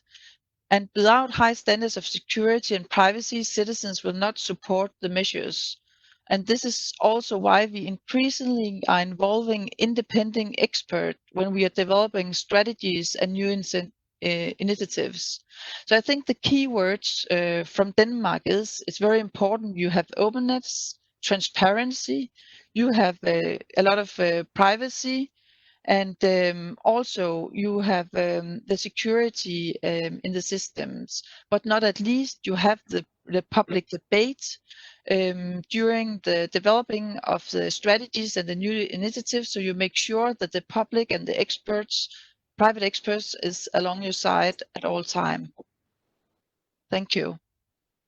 Thank you. Thank you very much, Ms. Zeber, for that comprehensive presentation and for highlighting the importance of strategic collaboration for Denmark, as well as the swift digital transition in the times of COVID-19, and also for highlighting the importance of trust.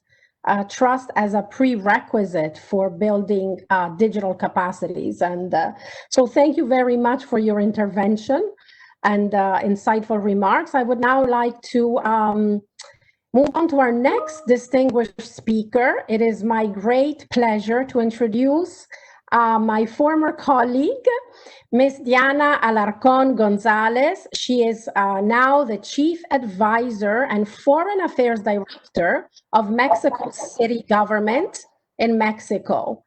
Diana, I would like to ask you the following question. What capacities are most needed at the local level? And what is Mexico City doing to promote digital government? Diana, you have the floor. Thank you very much, Adriana, and thanks to the organizers for the invitation to participate in this important event, accelerating digital transformation for sustainable and resilient recovery from COVID-19, which is exactly what we have done in Mexico City. So I will start with the second part of your question. What have we done in Mexico City to accelerate the availability of full government service electronically, while creating new platforms and digital services to reach out to people during the sanitary emergency?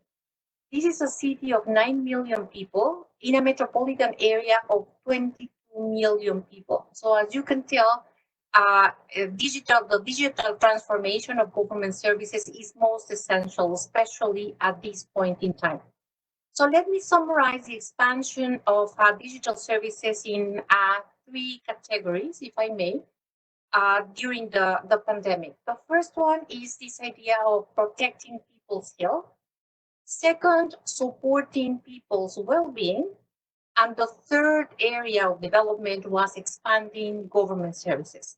So let me give you just a few examples of each one of these areas of work and outreach of services. Protecting people's health. Very early on, we created an SMS service where people with symptoms write a message that reads COVID-19, and the number is very simple, 51515. This simple message triggers a full response from health workers with personalized attention. Through a simple questionnaire, the health conditions of the person are assessed, recommendations are made on a daily basis on whether the person should stay home and take care of his or her health with government support, or an ambulance should be sent for hospital care. With a very similar service, an SMS service, we are tracing contacts for testing and advise people on quarantine. An application for real-time information on availability of hospital beds across the city was made available as well. So these are just a few examples of how services were expanded due to the on health issues. Now, a second area of development was supporting people's well-being. Confinement for 3 months in the city came with economic hardship, especially for families with no salary income, families who depend on their daily earnings for subsistence, and this is over half of the population in the city. Through digital services and best use of our administrative records, we were able to provide massive cash transfers through debit cards and bank deposits for people to buy food and other essential items with no need to get in long lines or to go anywhere for that matter. A similar program was activated for no-interest loans for micro and small enterprises. Mexico City is a member, and it's actually the leading member of the World Smart Sustainable Cities Organization, WeGo, in the regional office for Latin America. As you know, this is a network that is based in Seoul. And we are very happy to announce or to let you know, in 2020, this year, Mexico City was awarded the gold prize for the program Ciudad Segura. You know, this is a prize that is awarded every 3 years, so we are very proud of being the recipient of this prize in recognition of all the work that we have done on, you know, accelerating the digital transformation of the city. Now, let me give you just a few examples of how we have expanded government services through digital technology. Since we came to office in December 2018, this administration had the intention to digitalize government services. This intention was obviously accelerated by the pandemic. We generated a personal identification number, it's called Llave CDMX, that facilitates access to all government services, from getting your driver's license to starting a business, paying your taxes, requesting information on services from the government, requesting assistance in the various programs that we have for school registration, to report a problem. So this is your key, your llave, to get into all the government services at once. There is also a large number of new services that were created for people. The taxi, for example, you can request a regular taxi, a regular city taxi, not the ones from private applications like Uber or Didi, but just a regular taxi in the city with your phone. Mi Calle, this is an application to report security problems in the streets of Mexico City, and it has emergency buttons in all camera posts available in the city. Camina Libre, Camina Segura, this is an application in your phone to register the car license plates of the taxi you are traveling in, a tracking system in real time, and a panic button in case you need assistance. You will get assistance in 3 to 5 minutes. Mi Negocio, a similar application that is installed in every corner store and business that connects to the police to get assistance in minutes in case of trouble. SOS Mujeres, an application with access to all government services to prevent and react to cases of violence against women. Mi Policía, for contacting the police closest to where you are. SWAC, an application to submit complaints, comments, suggestions on government services.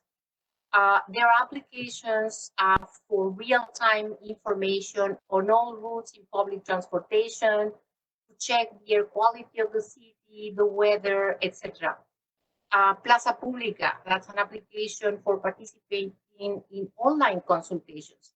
So these are just examples of the kind of things that have been done in a year and a half. We have been in government to expand or to accelerate the digital transformation of the city. Now, to your first question, Adriana, what capacities are most needed? First and foremost, you need comprehensive internet coverage. In 1 year, we have installed 14,000 new poles with 360-degree cameras, mainly for security purposes, but they include coverage of 2 kilometers radius of internet access at no cost. Right now, Mexico City is the city with the largest, the second largest coverage of internet services, only after Moscow. This is free of charge. So you do need the infrastructure with 100% coverage across the city. And this is the goal that we have for this administration. Right now, we must be at 80% coverage or so. You need effective protocols for personal data protection and effective anti-hacking mechanisms. You need a way to create software, and we have now something that we call a software factory in-house that is creating government capacity to develop digital applications with no need to subcontract development to private companies. You also need digital literacy among the population. Young people have it. It's almost like they are born with it. But this is something that needs to be reinforced through a comprehensive program of internet access in computers installed in community centers. Right now, we have 260 community centers that are called pilares in the most disadvantaged areas of the city. The goal is to have 300 by early 2021 that serve around 2.5 million people a year. And this is the way to access and learn about digital technology. And you also need a commitment to transparency and zero tolerance for corruption.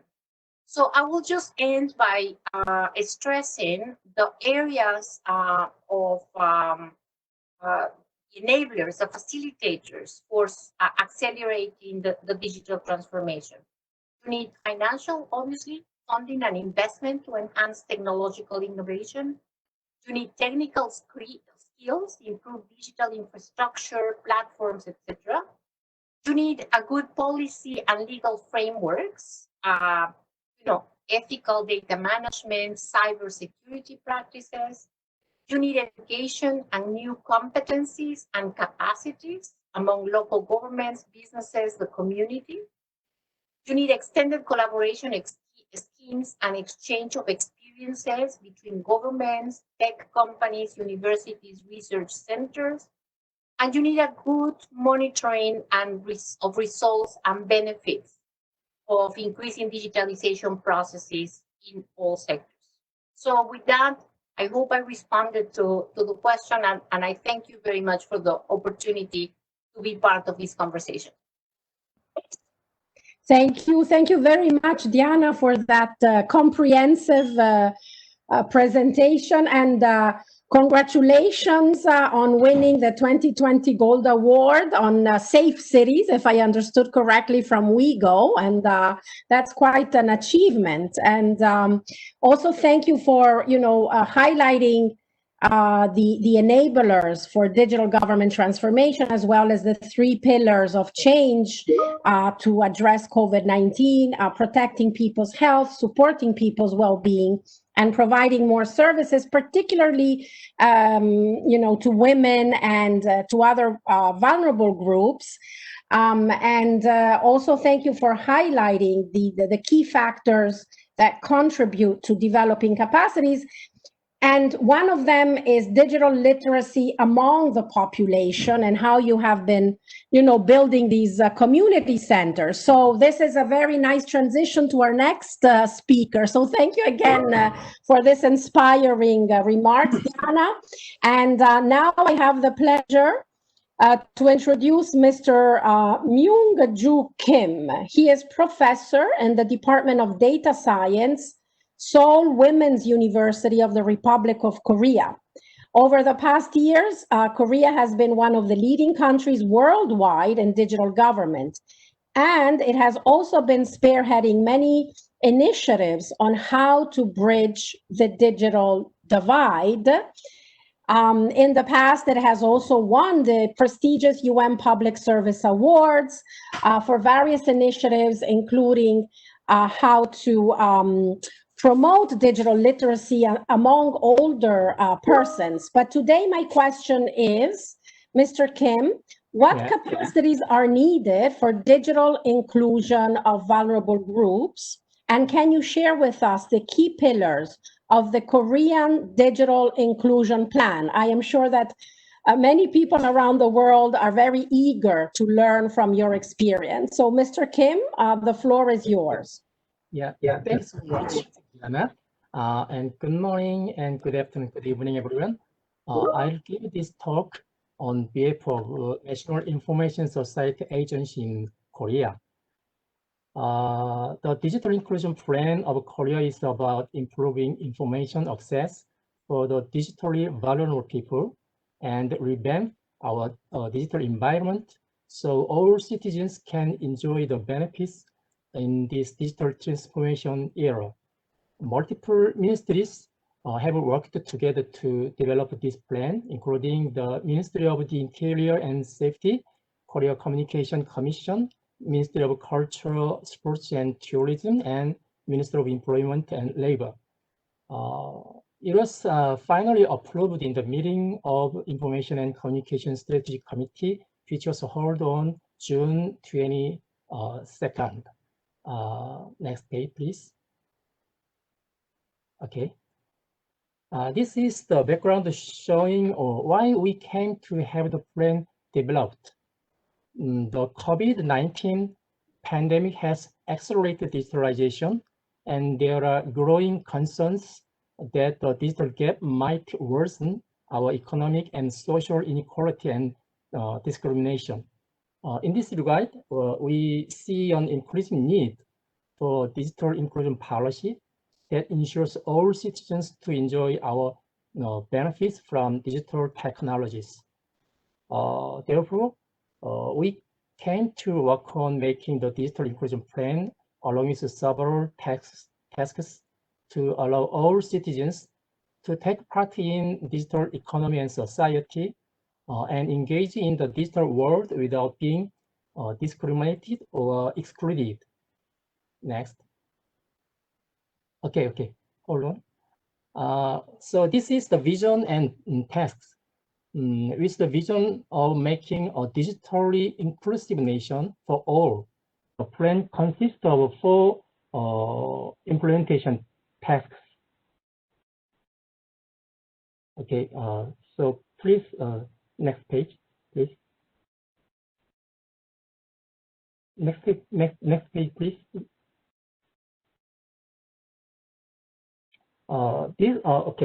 They are focused on building the digital capacities for citizens, creating an inclusive environment for digital use, promoting inclusive use of digital technologies, and building a foundation for digital inclusion. I'm going to go further on each task in the next pages. Next, please. Could you change the page next? Could you hear me? Okay. I'm sorry, it seems that the connection was lost on the side of our technical person. Apologies for that.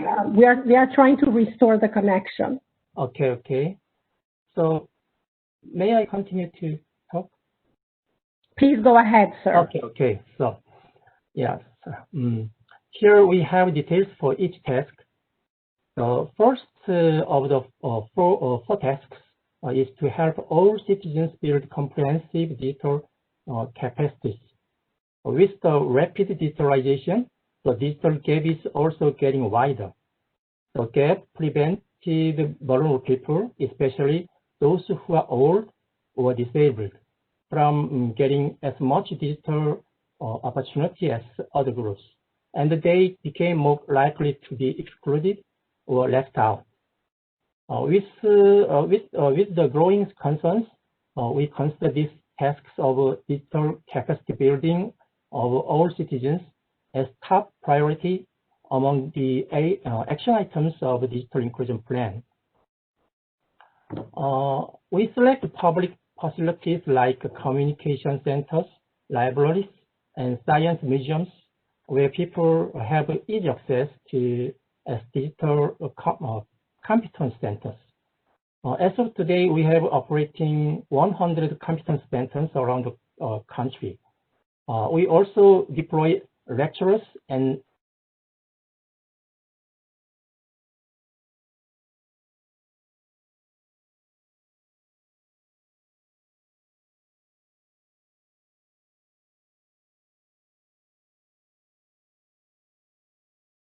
I think some system failure. Our colleagues, it's trying to recover it.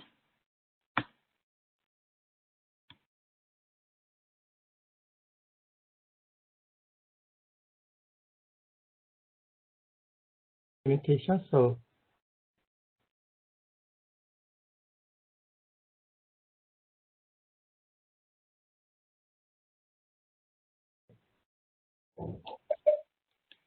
can you check for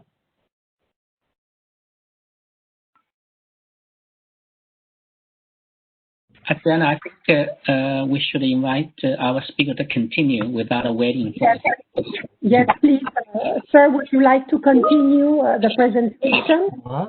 Yeah. Very good. Okay, okay. The next page. The next page. Okay, okay, okay, okay. Thank you. Okay. We also plan to build an integrated digital capacity platform for providing both online and offline education that is customized to different levels of individuals. Based on this platform, we will be able to assess the digital capacity level of each individuals and then offer appropriate education curriculum and content based on the result. As part of digital capacity building, we'll introduce software and AI education in regular curriculums for elementary and middle school students. There are more to be done. We are going to establish and operate a proper system for software and AI education. In all aspects of digital education, we plan to include education on digital ethics and how to prevent cyber violence so people can respond adequately to adverse impact of digitalization. Okay, next page, please. Task 2. Thank you. The second task is to help vulnerable groups easily utilize digital technologies and services in order to close the digital divide and allow people to use the internet from anywhere they want. We are going to expand public Wi-Fi installation in public spaces like community centers, village halls, and buses, and also expand the broadband internet throughout the country, including the rural areas. For the elderly and disabled people, we use digital technologies without barriers. We are going to improve their access to web, mobile apps, and kiosks, as well as enhance institutions related to technology development. As for government services, we will upgrade the systems by actively utilizing intelligent information technologies, so anyone can conveniently use government or administrative services. For the vulnerable groups to have a better access to the service, we are exploring measures to reach them better. For example, like assisting them with online government services or having public officials reach them to better convenience. On top of them, we will continue to work further on improving digital accessibility for the vulnerable groups. Some of the measures on the way are offering free rental smart devices to students from low-income families, subsidizing internet fees, providing financial support to SME, that is the small and middle enterprises, in building infrastructures for remote work and more. Next, please. Now, the third task is to promote the wide use of inclusive digital technologies and support vulnerable groups, social engagement, and employment. To break down the barriers for the vulnerable people, we are going to develop and spread AI-driven services for reducing their inconvenience and providing intelligent public welfare services. Some of the examples would be offering intelligent kiosks and indoor navigation system. We will also build and open up data sets so private businesses can freely use them when developing inclusive digital services. Such data sets will include voice data, sign language data, and motion data. We are going to join hands with the social enterprises and build a foundation for creating more inclusive jobs. For example, we are going to work with social enterprises to promote employment training for the vulnerable people who may be disabled, old, or from multiple cultural families based on the condition they are hired after training. The next page, please. Okay. Last but not least, the first task is to build a public-private partnership. We plan to organize and operate the tentative called Digital Inclusion Alliance to support the private sector's social contribution activities using digital technologies.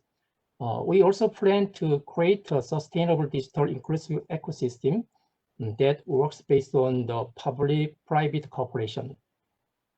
We'll also work on improving laws and regulations for the digital inclusive society by developing the tentatively named Digital Inclusion Act. Thank you very much for your attention. Thank you. Thank you very much, Professor Kim. Apologies again for the technical problems.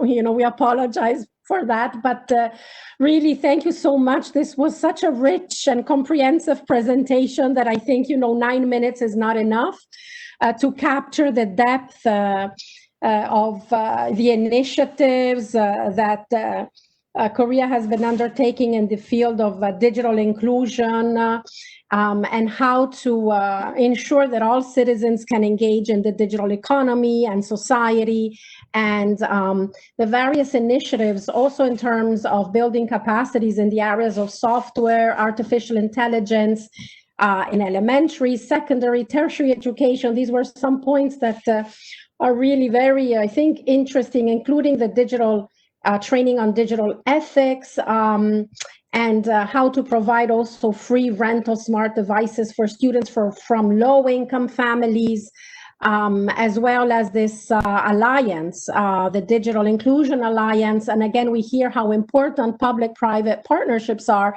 The previous speakers have also highlighted that, but in particular, how important it is to work with social enterprises to then train vulnerable groups. So you have presented a very holistic and comprehensive approach, and thank you very much again, Professor Kim, for that rich and inspiring presentation. Thank you. So we will now move on to our next speaker, and I have the pleasure to introduce Mr. Chufeng Zhu. He is the professor and associate dean, School of Public Policy and Management from the Tsinghua University in China. Based on the 2020 UN government survey, for the first time, China is among the top leaders in digital government worldwide, with a very high e-government development index. Its national digital strategy and central leadership, coupled with good collaboration between national and local governments, investment in ICT infrastructure, and good partnerships with ICT businesses are some of the factors that have contributed to the country's remarkable progress. Mr. Zhu, I would now like to ask the following question. How can digital skills in the public sector be nurtured? And what are, in your opinion, the new mindsets and competencies needed in government to promote digital government and digital transformation? Mr. Zhu, you have the floor. Thank you, Adriana. Please share my PowerPoint. Thank you. Thank you for inviting me, and this is my great pleasure to be here. Today, I would like to share some of my opinion. Please, next page. First of all, I would like to talk something about the initiatives of our China's digital transformation and digital governance in Chinese cities. There have been several concepts or initiatives that the Chinese government has been using. The first one is digital city. Digital city means actually this is a state-led digital city governed by intellectual digital technology. The target of this digital city is to shape the sophisticated city-level digital capacity. And this digital capacity is based on the completion of broadband and multimedia information networks and GIS and the integration of the city's information resources and the build up information systems and others. So the second initiative is smart city. As we know, actually, digital city is promoted by the giant company whose name is the China Electricity Technology, CET. So the second concept is smart city. Smart cities are the part of the decades-long pattern of Chinese government programs that seek to digitize and informatize cities. And the central government top-down approach to smart city pilots programs and shift away from city-led initiative. Actually, from the beginning, another giant company, IBM, promoted this concept and across Chinese cities, and the Chinese government adopted this concept. The third concept or initiative is city brain. As we can see, city brain means commitment to build new infrastructure for future cities by using data. Also, opening up a pipeline of city data. And we can see, actually, this is the make city thinking like brain. And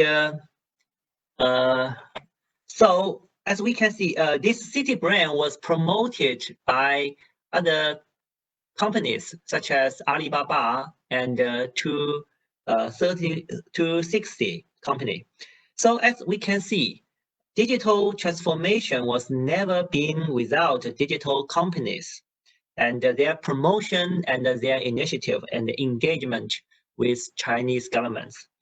And the digital governance is actually the perfect case of like G2B alliance for the like a PPP, like cooperation between businesses and the Chinese government.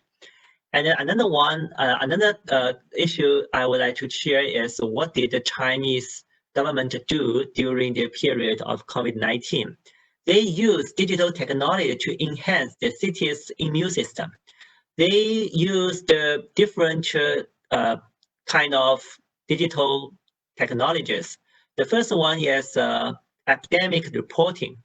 The Chinese government or city government used the internet app to reduce the workload of basic level epidemic reporting and reduced time consumption. The second technology is information release. the internet helps the real-time and spread scope of government authoritative information released. Therefore, rumor disappeared.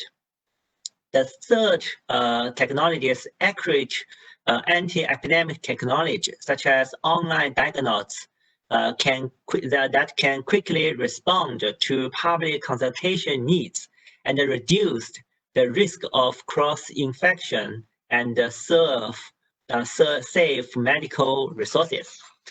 And also, the next digital technology was used in delivery service system. Actually, residentials in cities,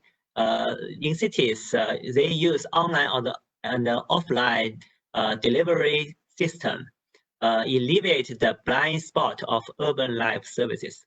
Therefore, during the quarantine period, no shortage of service supplies within cities. Every communities have enough supplies of their livelihood and their food and water and others. And then online learning and education and working. Actually, within the period of quarantine, children and students need to stay at home and stay and keep online learning. So internet remote office technology provided a new solution for collaborative needs of home office and class in the country, the whole country. And also, there are a lot of giant technology companies joining fight against the deadly coronavirus, as we can see. Therefore, this was the alliance, as I just mentioned, the alliance between business and the government. So actually, the digital transformation is promoted or cooperated with the digital companies, with the government. So this is my opinion. So next slide, please. So finally is the government in the process of digital transformation. So there, as we can see, I have 5 points. The first is the government should clarify the government role in digital transformation. The second is early monitoring and risk prevention during the COVID-19 period, and also to ensure that all elements are considered before making decisions, not just technical elements. Therefore, the government must have their mindsets of the digital society and the digital governance. And the fourth is the clarify the expected value of digital transformation. And the final one is strengthen international cooperation. So during the area of digital transformation, government should change their mindset to embrace the digital transformation. Okay, that's all my presentation. Thank you. Thank you very much, Professor Zhu, for that also comprehensive and rich presentation. Thank you also for sharing with the audience the use of digital technologies to enhance the city's immune system. And also you highlighted, as the previous speakers, the critical importance of alliance partnerships between government and businesses, and how businesses have stepped up to the challenge of joining in the fight against the pandemic. Thank you also for highlighting what those critical pillars of building digital skills and nurturing mindset that embraces digital government transformation. And I just picked up some of the key elements that I thought were extremely interesting. Number one is really clarify the role of government in digital transformation, enhance the mindset of digital society, and clarify, I think this is a very important point, which is clarify the understanding of the value of digital government transformation and digital transformation for buy-in among the population and for better services. And thank you also for providing that comprehensive presentation on what cities and smart cities in China, across China, have been doing to address effectively the COVID-19 pandemic. So thank you again for that rich presentation, Professor Zhu. Thank you. Thank you. We will now move to our last panelist, and I have now the great pleasure to introduce Mr. Kyung-Yul Lee. He is the Secretary General of the World Smart Sustainable Cities Organization, WeGo. The World Smart Sustainable Cities Organization was established by 50 founding members in 2010. It is an international association of city and other local governments, smart tech solution providers, and national and regional institutions that are committed to the transformation of cities into smart, sustainable cities. So, Mr. Lee, having said that, I would like to ask the following question. As you know, knowledge sharing and South-South cooperation are very important to advance effective digital government. Can you please share with us some innovative approaches to promoting capacity development of cities? Mr. Lee, you have the floor. Thank you very much. Thank you for your excellent introduction, and thank you for inviting. Can you hear me and see me clearly? Yes, very well, Mr. Lee. Please. Okay, I hope everyone is safe and healthy. Under the current corona situation, to live or not to live may be the question, but to live and to get happy is the right answer.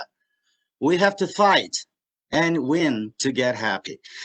Well, regarding the questions posed in the theme of this webinar and raised by the moderator, my short instinctive answer is that not only a South-South cooperation, but also South-North, North-North, and East-West, and every possible way of collaboration is necessary. The most important thing is to get to know what and how to do things to make ourselves happy. Then what knowledge do we have to get? 4 things. Number 1, needless to say, technology matters. Smart technologies are enormously changing the world.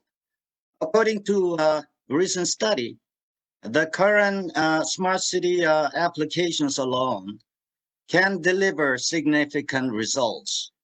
Up to hundreds of lives can be saved each year, and you can live about 10% longer and healthier, etc. This is very impressive. But even the most advanced smart cities today still have a long way to go. Number 2, electronic government matters. Examples of Seoul, capital city of South Korea, may be illuminating.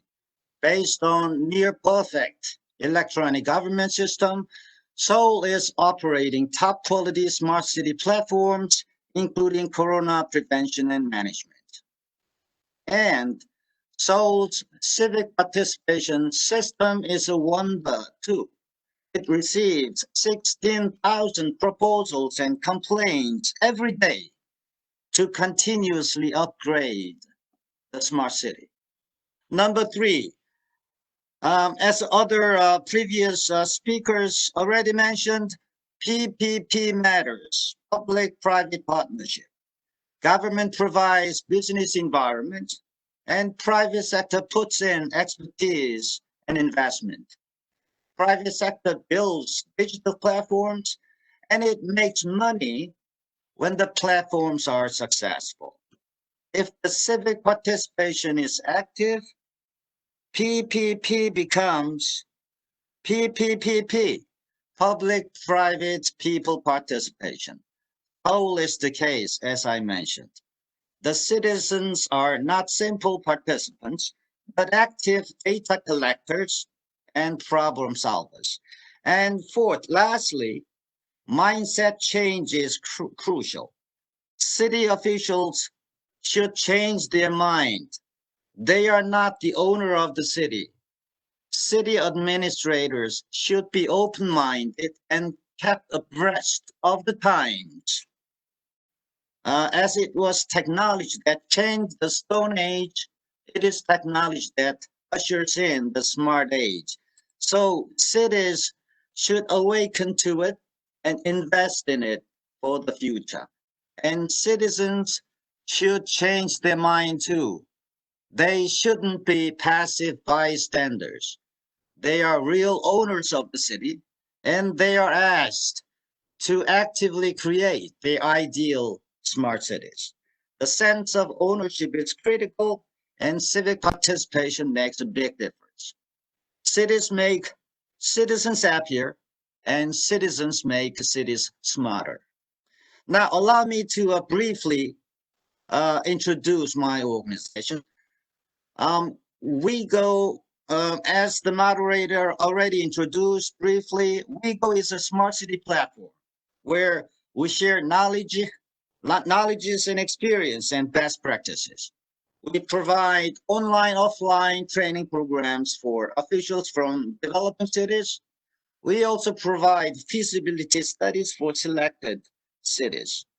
Under the current Corona situation, we launched 2 new special programs.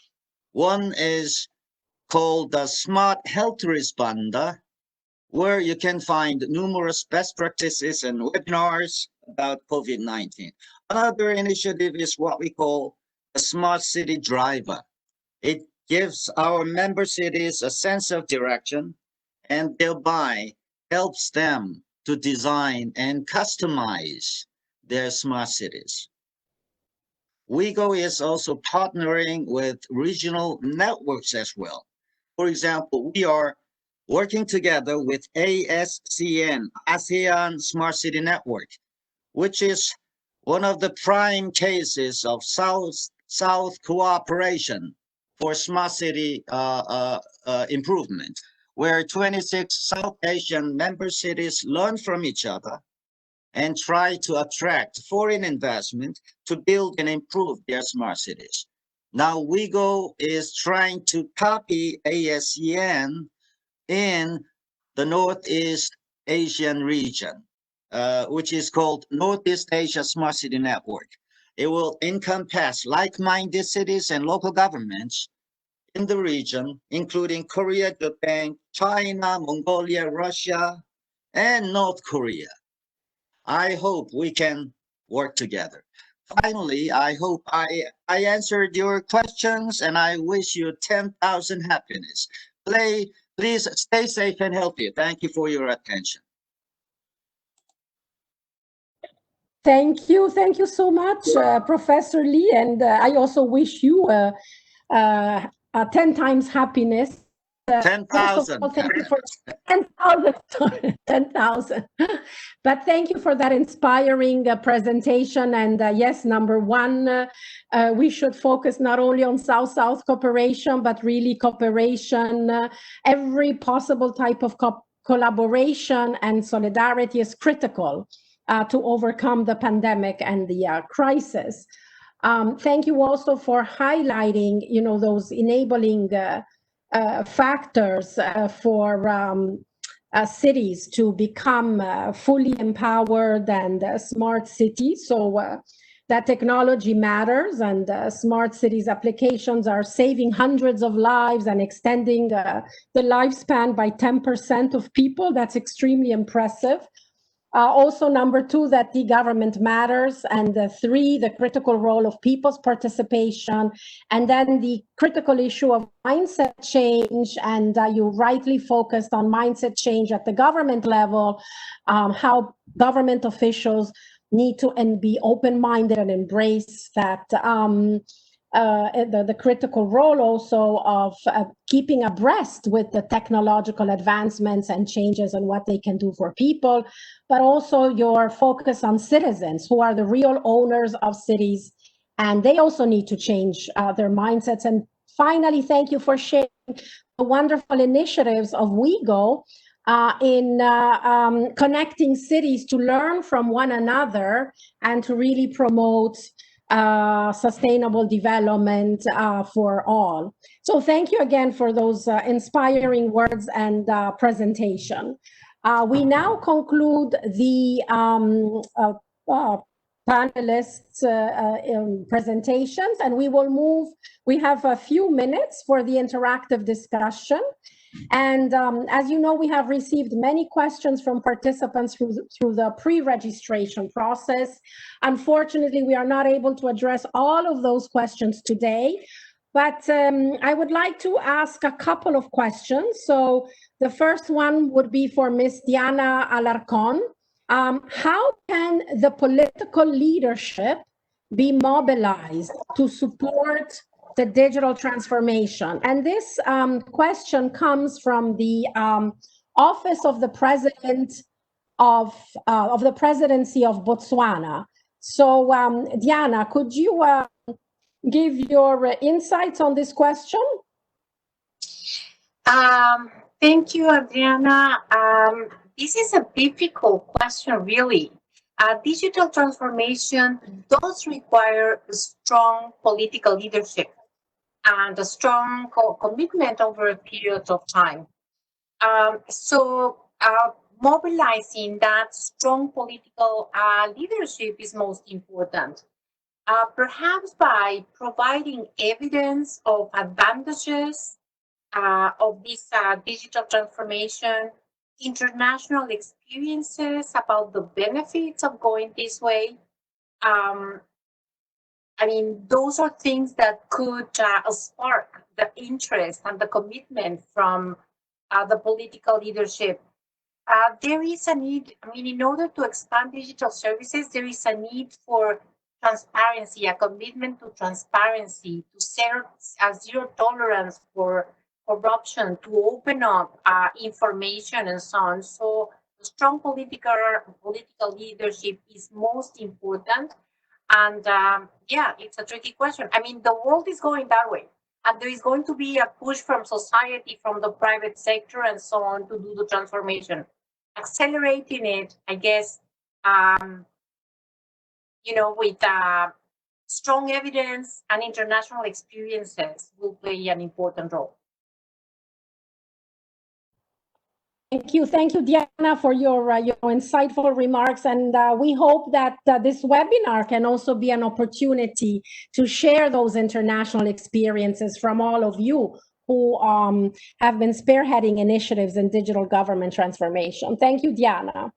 So my next question is now to Ms. Zeberg. I would like to ask you, how can developing countries address the COVID-19 pandemic through the use of digital transformation, despite the challenges in internet connectivity? And this question comes from the district council in the Republic of Tanzania. Ms. Zeberg, could you share with us your insights on this question? Yes, thank you, Adriana. I think it's a very good question. It's very important to address the digital divide. In Denmark, we have 94% of the population who has internet access at home. So it's a very good question, because we always said that, you know, it's a foundation for the digital public sector in Denmark. But I think that in Denmark, we have done some things that all countries can do as well. We have an overall principle which say that the citizens who are able to use the digital solutions should use that. It's mandatory in Denmark. So what about the ones who cannot use them? Then in Denmark, there are two ways we address that, because it's very important to take care of these citizens as well. First of all, we have citizen service centers at the municipalities, where civil servants can provide help and access via the computers and at the municipality, at the service centers, where they can actually provide the help for the citizens who are not access but are able to use the digital solutions. And then secondly, we also have a paper trail for those who cannot use the online services at all. So we have a paper trail besides the digital solutions. And I think all countries can use that with one citizens service centers, and always make sure that there's a paper trail for those who are not able to use the digital solutions. Thank you. Thank you. Thank you very much, Ms. Zerber, for sharing also your insights on this and on the importance of the citizen service centers. We also heard that from Korea to enable older persons or people living in rural areas to get help, trained, and also access internet points, and also on the paper trail besides the digital solution. So thank you for your remarks on this important topic. I would like to thank all the speakers for their insightful comments. This concludes a very rich discussion on building capacities for digital government transformation. So it is now my pleasure to give the floor to Mr. Kaping Yao, who will moderate session 3.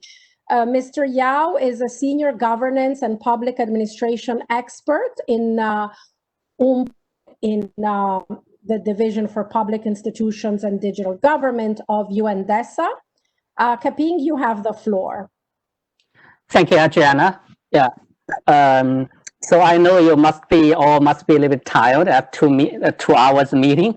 So now let's move to the very exciting session 3 on promoting global digital cooperation for solidarity. We all know that the digital technology and innovation has been standing at the core of the effective and innovative responses to COVID-19. Now we also are trying to pursue kind of sustainable and resilient recovery from COVID-19. So the digital technologies and digital government all play a critical role in this process, yeah. But many developing countries, they also have severe kind of concerns about that they due to the digital divide within the country and also the backward infrastructure. They have severe worries that they may be further left behind. So without the external support, these countries could have also a big problem in the sustainable recovery from the COVID-19. Also, actually, the United Nations has also been paying great attention to the global digital cooperation. In June 2020 this year, the UN Secretary General launched a roadmap for digital cooperation and also proposed 8 areas of actions. Yeah. So for this kind of digital cooperation, so we requires the efforts, not just by the international agencies, but also from ICT businesses and also civil society organizations and also the academia. So it's kind of a joint efforts to move forward the global digital cooperation. So today we have very lucky to have a panel of distinguished speakers from the national governments, from the big tech giants, and also from the United Nations ESCAP, and also from the European Union. So now let me first invite Mr. Chan Chu Ho, who is the Government Chief Digital Technology Officer of the Smart Nation and the Digital Government Office. And also he is also the Deputy Chief Executive from GovTech. Actually, Singapore launched the Smart Nation Initiative in 2014, of which the digital government is an integral part. And also in 2018, the digital government blueprint was developed for better leveraging the data and harness technology to build a digital economy and digital society. So they have a lot to share with other countries. And also Singapore is also a forerunner in digital governance for the past decades. Yeah. So now I'd like to invite Mr. Chen to the floor. And the question is, what could be an effective approach to creating a global digital government community to exchange ideas and drive meaningful actions? And also due to ever-increasing transboundary digital transactions, What could be the regulatory challenges to ensure interoperability of government products and practices between countries, including open sourcing during the COVID-19 crisis? Mr. Chang, you have the floor. Thank you. Can I have my slides, please? Yeah. Right. Yeah. Good day. Good evening to everybody. Thank you for the time here. Next slide, please. I think the concept of creating a global community is becoming more and more important. And let me just go to the next slide. We can talk about that. Yeah. Next slide, please. So we started this community quite far back, about 5 years ago. We call it the Digital Government Exchange, whereby we got a bunch of like-minded people, my peers, my counterparts across about 15 countries to come together. Vincenzo was a wonderful participant of this exchange, and the exchange is important because it allows. It's not just like a conference where everybody speaks, right? But it's more important whereby people get together and work together to come up with exchange of ideas, but also more important, work together to come up with solutions that could benefit multiple countries. We work together very well. We now even have a chat group of my peers from New Zealand, Australia, UK, Denmark, Estonia, etc., Korea, Japan, etc., whereby we can exchange ideas very easily. Because when people get together and they discuss real issues, something happens. And we are also now working quite closely with the ASEAN counterparts. In fact, just last week or the week before, we did a session with the Ho Chi Minh government. We are also doing one with the Indonesian government, whereby we are sharing a lot of work that we do with them so that we can accelerate the way they kind of move forward in the whole digital initiative. Next slide, please. Next slide, yeah. One other thing that we are doing that is quite a big thing, which is there's an event happening. We started this in 2018. It was essentially probably the first government developers conference in the world, whereby we brought together government developers, the tech community, and really some of the luminaries in the industry to share ideas. We're going to have one more in December 1st to 3rd, 2020, whereby we are going to have people like Martin Fowler, who is probably like the father of Agile, Jin Kim, who wrote the book, The Phoenix Project, and Unicorn Project on DevOps, etc. And you literally got a bunch of very interesting people coming together for 3 days to share what their work, help each other out in terms of solving problems, and more importantly, getting together and building a very, very big community. So we expect probably 3,000 to 4,000 people in this Stack 2020. All of you are invited if you're keen to join us for 3 days of wonderful tech sharing. Next slide, please. The other thing that's quite important is really about the interoperability of government products. We're lucky in the sense that we've been working quite closely with Australia, New Zealand, the UK, etc., even Sweden, to look at how we can share certain products, for example, like digital identity. In fact, because of DGX, we had a work group on digital identity where Australia led the work group. And we're now looking at the way of how do we cross recognize, for example, digital identity across the government. And all these things, what we done was that we put many of these things into a developers portal. And you can see the website there, developers.gov.sg, whereby anyone, all of you can go in there, discover products done by the Singapore government, evaluate the products, use the product if you want, and very importantly is to engage and celebrate with each other when we do this. Now, we open source stuff. There are templates in there, there are frameworks in there, there are developer stories. All those things are in the portal. And this is one way of, again, engaging the entire digital community across the globe. And like everything else, the good thing about government is that we're here to share. We're not here to keep everything to ourselves, because whatever we do probably can benefit another country. So in fact, we are launching the developers portal. This thing has been around for about a year, but we are doing a proper launch of it in the Stack 2020 conference in the last slide. So you'll find that you're welcome to come in here, take a look at what we do. Even like, for example, our cloud migration, what are the lessons we learned, a playbook. Most of these stuff, our contents will be in there. Next slide, please. And, open sourcing is a big thing for us because, during the COVID pandemic, we realized how important open sourcing is. We developed a contact tracing app called Trace Together as early as February this year. And we did it literally in 2 or 3 weeks. Now, that technology is open source.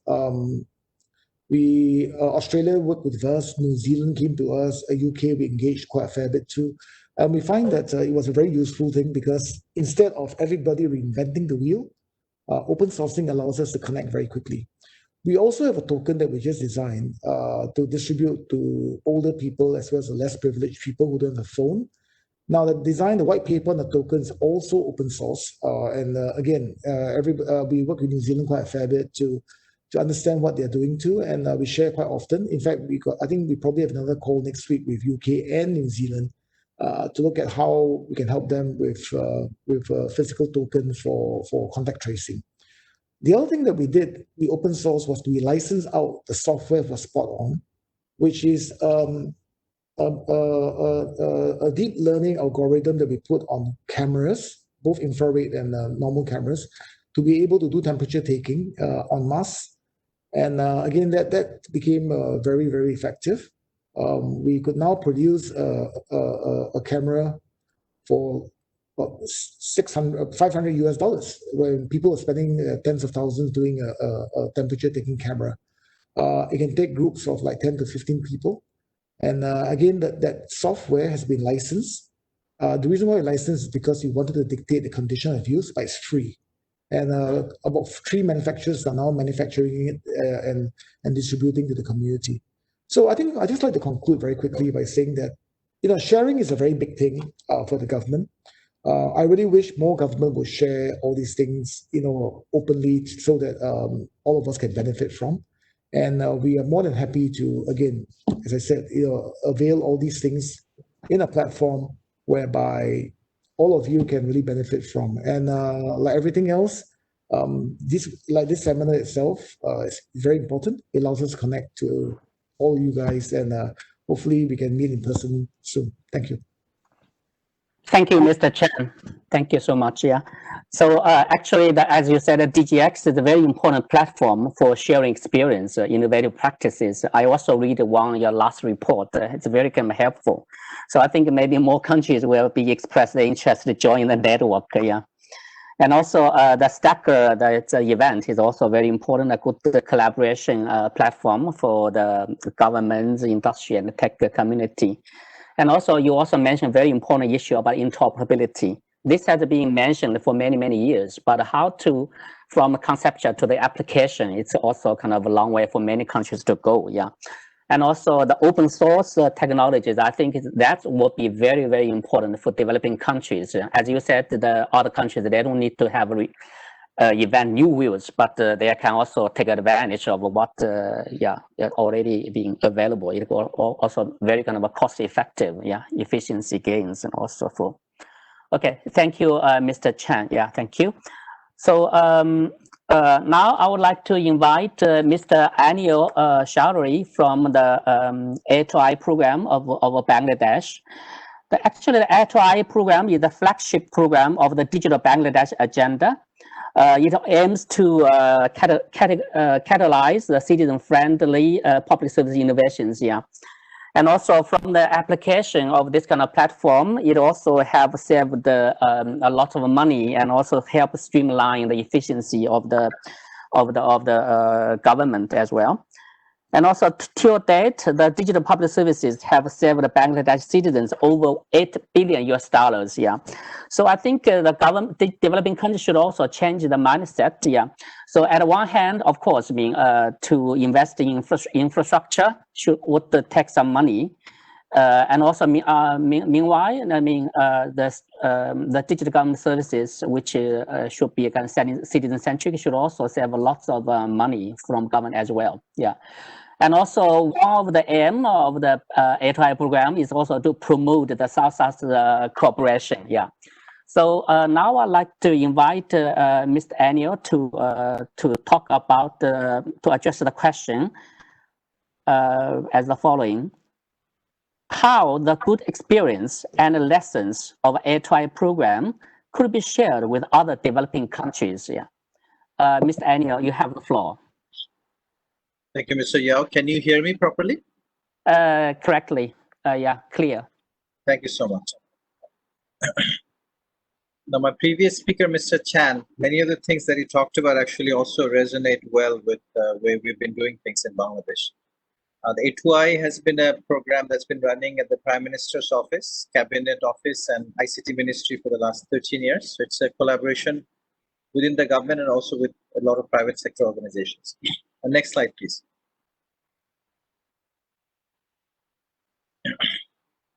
So let me talk about some of the things that have happened in the last 7 months during the pandemic. And I'll start from there. But what happened in the last 7 months really built on top of what we had done in the last 13 years. So it's not something that happened overnight. I mean, a lot of the investment, change of mindsets, change of innovation culture within the civil service, and also development of a lot of interoperable technologies contributed to what we were able to do fairly quickly. Let me talk a couple of specific instances. E-File is our government decision support system that now runs at about 8,500 offices, and that allowed us to work from home in the first few months of the lockdown. So the lockdown happened between end of March and end of May. So about 9 weeks of lockdown, full lockdown, and then restricted lockdown continued over June and July. But this e-filing system allowed all bureaucrats and ministers and all civil servants to work from home. So we had a target of reaching about 19,000 offices. That's the entire government offices in Bangladesh, number of offices, by 2021, end of 2021. But what we now understand is that there is a great appetite within government to scale this up by the end of this year. So I think we have accelerated this appetite for digitization and decision support system within all offices of the government. The next one is development of a court system, judiciary system. We've been working with judiciary, the Supreme Court, for the last 5 years without a lot of progress, because there's a lot of resistance from the Supreme Court justices and judges in the districts, and also a lot of lawyers, to move to digitization because of many different reasons, which I will not go into. But a decision, landmark decision between the Honorable Prime Minister and the Chief Justice in June allowed us to launch a new system based on what we had done for civil service in about 12 days. And the impetus, the rationale for this was that bail petition was piling up, and we were not able to release a lot of people from the prisons, and prisons were already overcrowded, and this made it, in the COVID time period, very, very unsafe. So in the last 3 months, since we launched it in June, a new law has been passed in the parliament. 30,000 virtual hearings have been done, and 20,000 bail petitions have happened. And this is great, gaining ground to the point that now we have this thing called the Mission Digital Court 2021, and that's allowing us what we were not able to do in the last 5 years. Now we will be able to do in the next 1 year. So we're actually digitizing the courts at a very, very accelerated pace right now. The third bullet talks about the WhatsApp bureaucracy. A lot of decisions, very major decisions, actually happened over WhatsApp. So you have WhatsApp groups with ministers, with secretaries, and so on and so forth. A lot of decisions just happen bypassing regular meetings, regular paperwork, and then just happen over WhatsApp. And also over Zoom. But we saw that the traditional modality of holding meetings, sending out paper letters and all of that, that actually have faded away. So very critical meetings happen over maybe 12-hour notice, 16-hour notice with multiple ministers. Nobody needed to figure out protocol, who will be the senior most minister, who will be at the head of the table. So none of that protocol really mattered, because in Zoom, you don't really have round table. So everybody is at the same level. So this has really given a radical changing mindset that leapfrogging is possible, and we can actually eliminate a lot of steps in our bureaucracy. And this is giving rise to what we had already instituted as policy, service process simplification, But now it's gaining much deeper ground that a lot of things that were thought to be impossible before are now thought to be very possible and essential. The second large bullet talks about rapid digitization from the demand side. And this is my previous speaker talked about interoperability.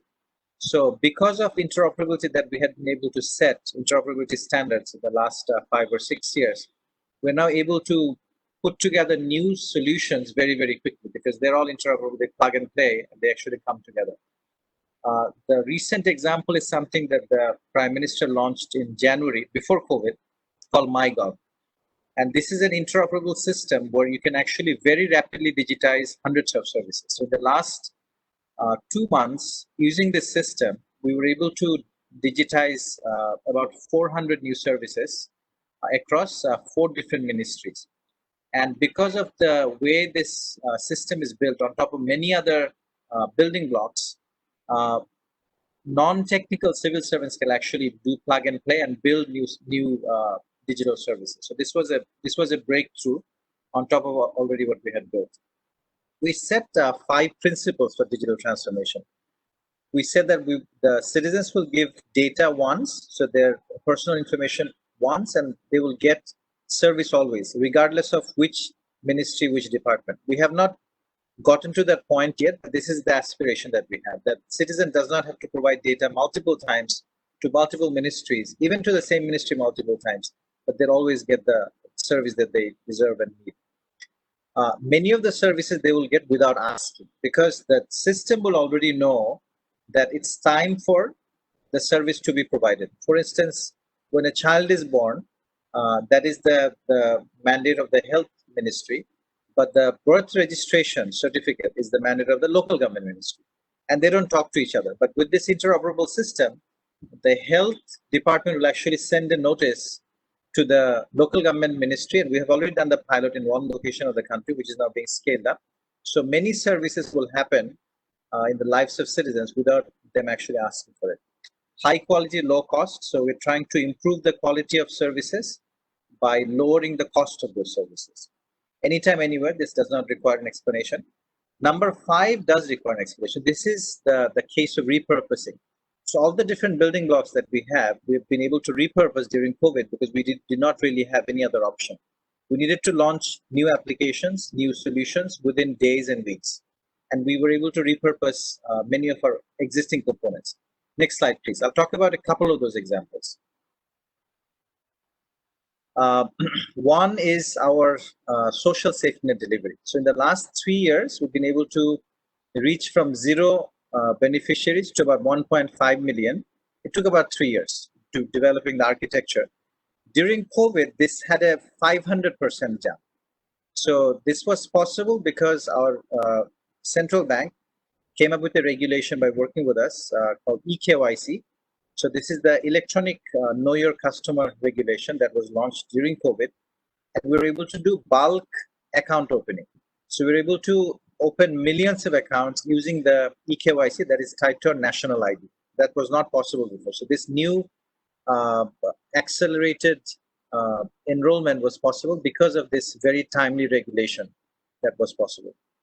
And now we are trying to complete all the social safety net digitization effort, not by the end of 2021, which was our original target, but by the end of this year, because of this acceleration that has happened. Ready-made garment workers, again, for the last 3 or 4 years, using the same architecture, same digital financial service architecture, we went from about 0 to 1.5. But during this COVID period, within about 3 to 4 weeks, that number jumped to 4 million, about 260% jump, covering all 4 million of the garment workers. So they get paid by digital means. Before they used to, about 60% of them actually had cash payments, and that caused a lot of different problems. If I may just get 1 more minute, one thing that I wanted to talk about is the 333, which is our old technology. So we developed a surveillance system through self-reporting of symptoms. About 17 million calls came in with artificial intelligence analysis, and that allowed us to predict disease progression 7 to 10 days ahead of any of the PCR tests, because we did not have PCR labs set up early on. So we now have over 100 labs, but in the March-April timeframe, we only had just 1 or 2 labs. And this syndromic surveillance technology allowed to do disease progression very quickly. So this is also an example of repurposing. The technology of Triple T already existed, but never really used for health. And this grew to become our largest voluntary doctors telemedicine service. So we actually have been able to help hundreds of thousands of COVID patients and non-COVID patients over telephone, which was not possible. The same line was used for food and relief distribution for COVID patients and also for cyclone affected victims. At the same time, we had a cyclone hitting us during COVID. So this same number was used for multiple purposes. The same number again was used for e-commerce. So a lot of people did not have access to internet. So they were able to call into Triple T and ask for food support and also food order. Next slide, please. Just 30 seconds and I'll just finish. So this is the last slide where I talk about two very important South-South network that we have built. One is called South-South Network for Public Service Innovation that has about 39 countries. It was launched about 3 years ago in Turkey by the South-South office, even South-South Cooperation Office and A2I together. And we are supporting a number of replication of digital initiatives on governance, on skills development, on SDG tracking across many different countries. Some of the countries are listed here. And the last one that was launched during COVID is a Future of Work Lab, because the future of work is really changing. The fourth industrial revolution and recently the COVID impact has really changed the landscape of jobs completely. And this lab is actually set up to support developing countries, primarily in Asia, to look at, forecast how the future of work is changing for each country and how we can address the shared challenges together. Thank you very much, Mr. Yao, for giving me extra time. Thank you, Anya.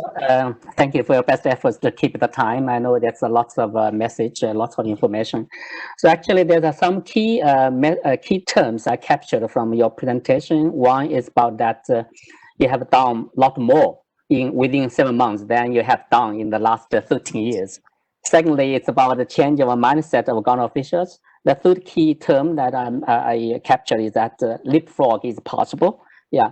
And also, I also thank you for introducing some essential services, yeah, so that during this period of time that the government is trying to improve this service to citizens, yeah. And also, I'm very impressed by this kind of South-South network. And also, I think after this webinar, maybe more countries will turn to you for collaboration for the future, yeah. So thank you, Anya. Thank you so much, yeah. Thank you. So, now, let me have the pleasure to invite Dr. Julia Glidden, who is the Corporate Vice President of the Microsoft Worldwide Public Sector. The ICT businesses play a very important role in advancing global digital cooperation. Julia, so in your opinion, how can big tech giants like Microsoft effectively contribute to the global digital cooperation? Julia, you have the floor.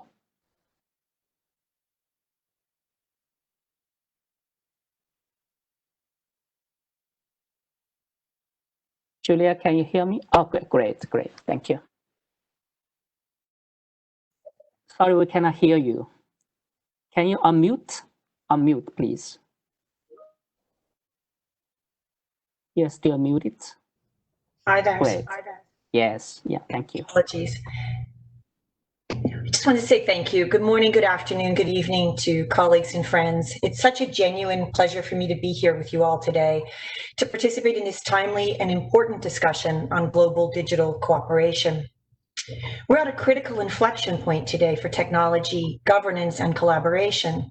Digital innovations, as we've heard throughout this morning, are exploding into the mainstream. Real-time analytics, AI forecasts set to go to 4 trillion by 2022. Despite all the great strides and the great innovation work we've heard about throughout the COVID crisis, we can see from 2 shocking statistics that there's still so much more work to be done. While 93% of the world's population lives within reach of mobile broadband, only 53% can actually use it. More worrying still, even when you have connectivity, it doesn't always guarantee coverage.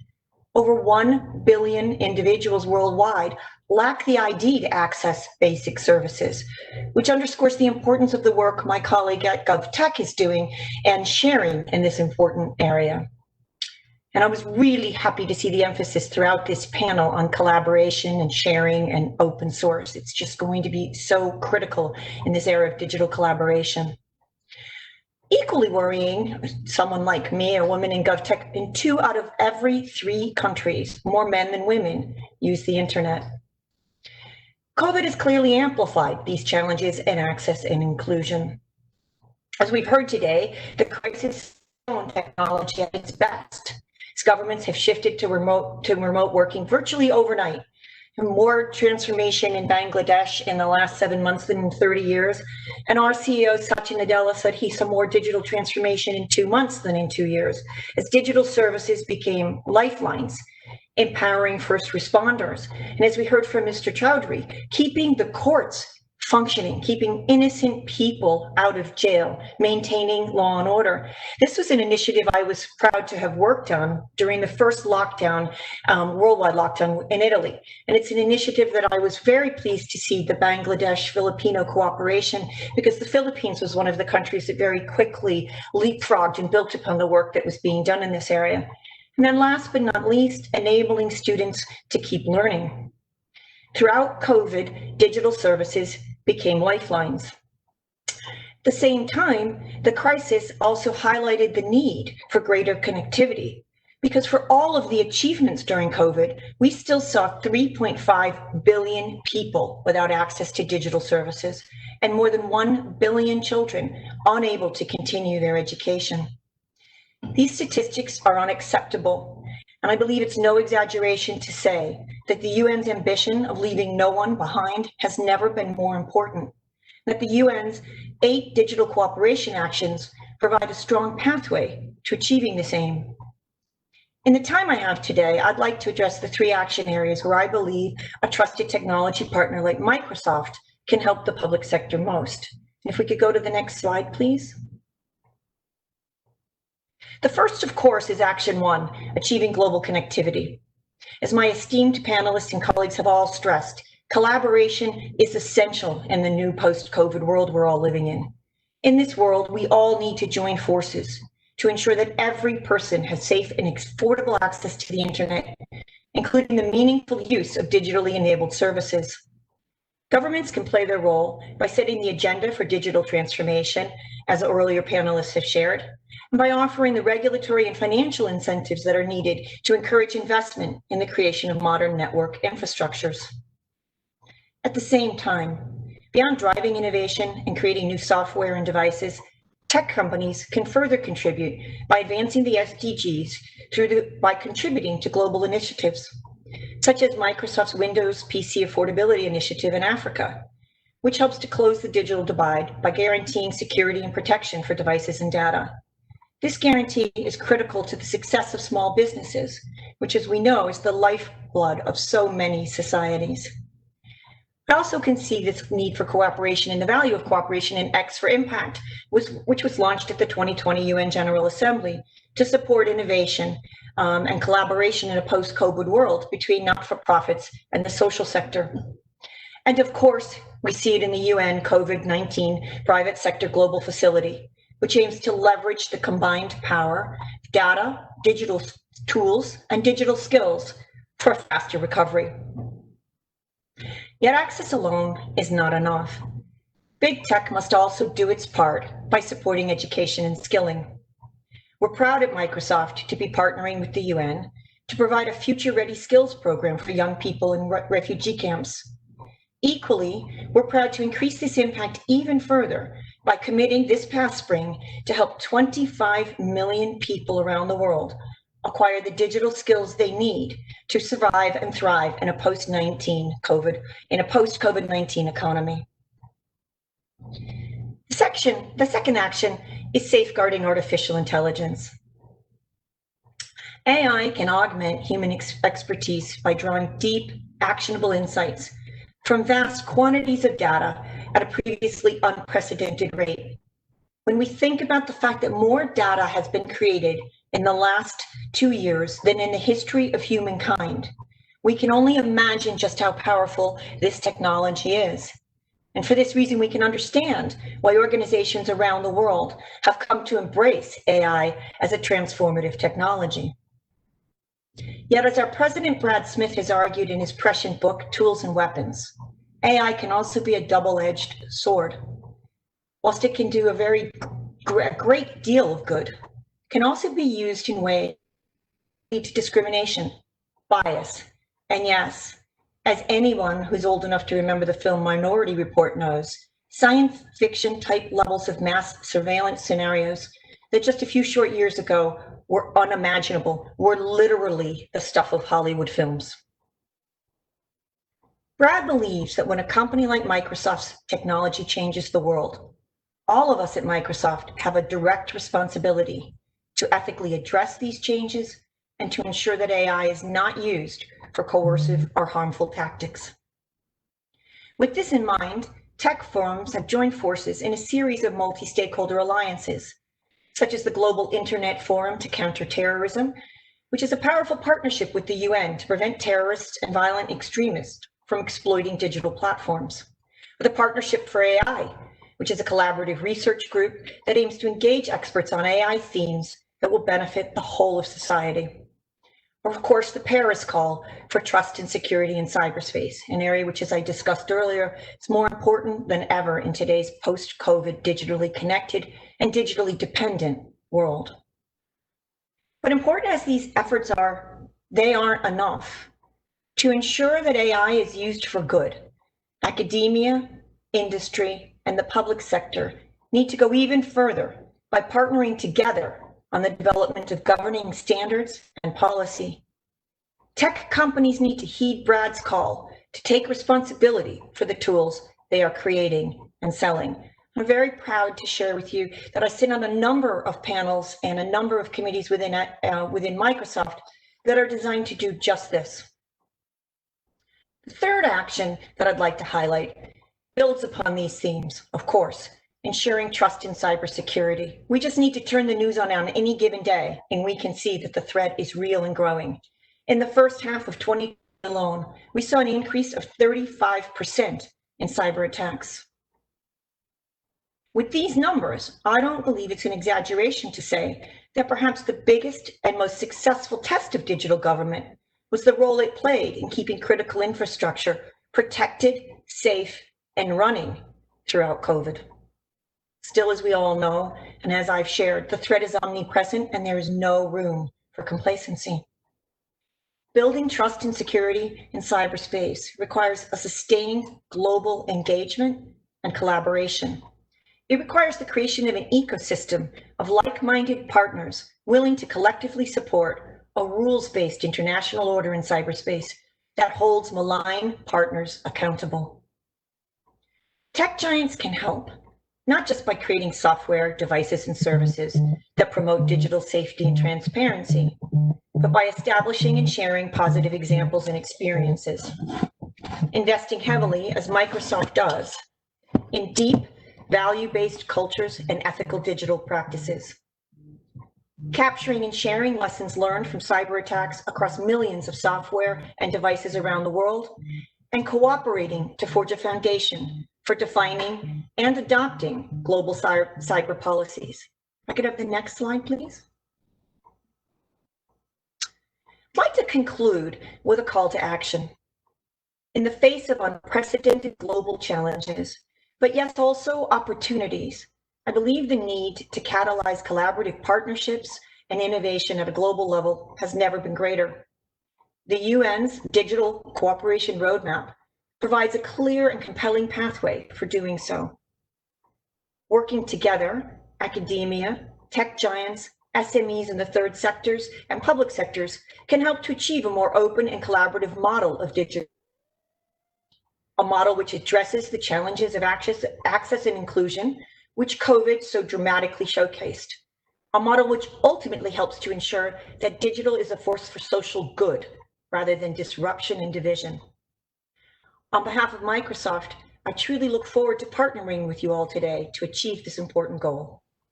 Thank you. Thank you, Julia. Thank you so much to give a very insightful framework or model for the for the open and collaborative model. Yeah, for the collaboration with other stakeholders. Yeah, and also now we have a better understanding of like a big giant techs like Microsoft, how you can better contribute to the like a global connectivity by improving the digital skills of the young people, other refugees. So as you said, you expected that 25 billion people will benefit from this program. That's very impressive. Yeah. Also, you also mentioned about this kind of AI, this kind of a global digital cooperation for AI, which also one key area of UN sector roadmap for digital cooperation. That's also very important. And also, you also mentioned about how the big giants like Microsoft can contribute to the trust and security. Now it's become a very kind of high concerns for many developing countries, especially during the COVID-19 era, because many countries expressed their concerns about data protection, about the infringement of the privacy. Yeah. Thank you so much. Thank you, Julia. Yeah. Thank you. Yeah. So.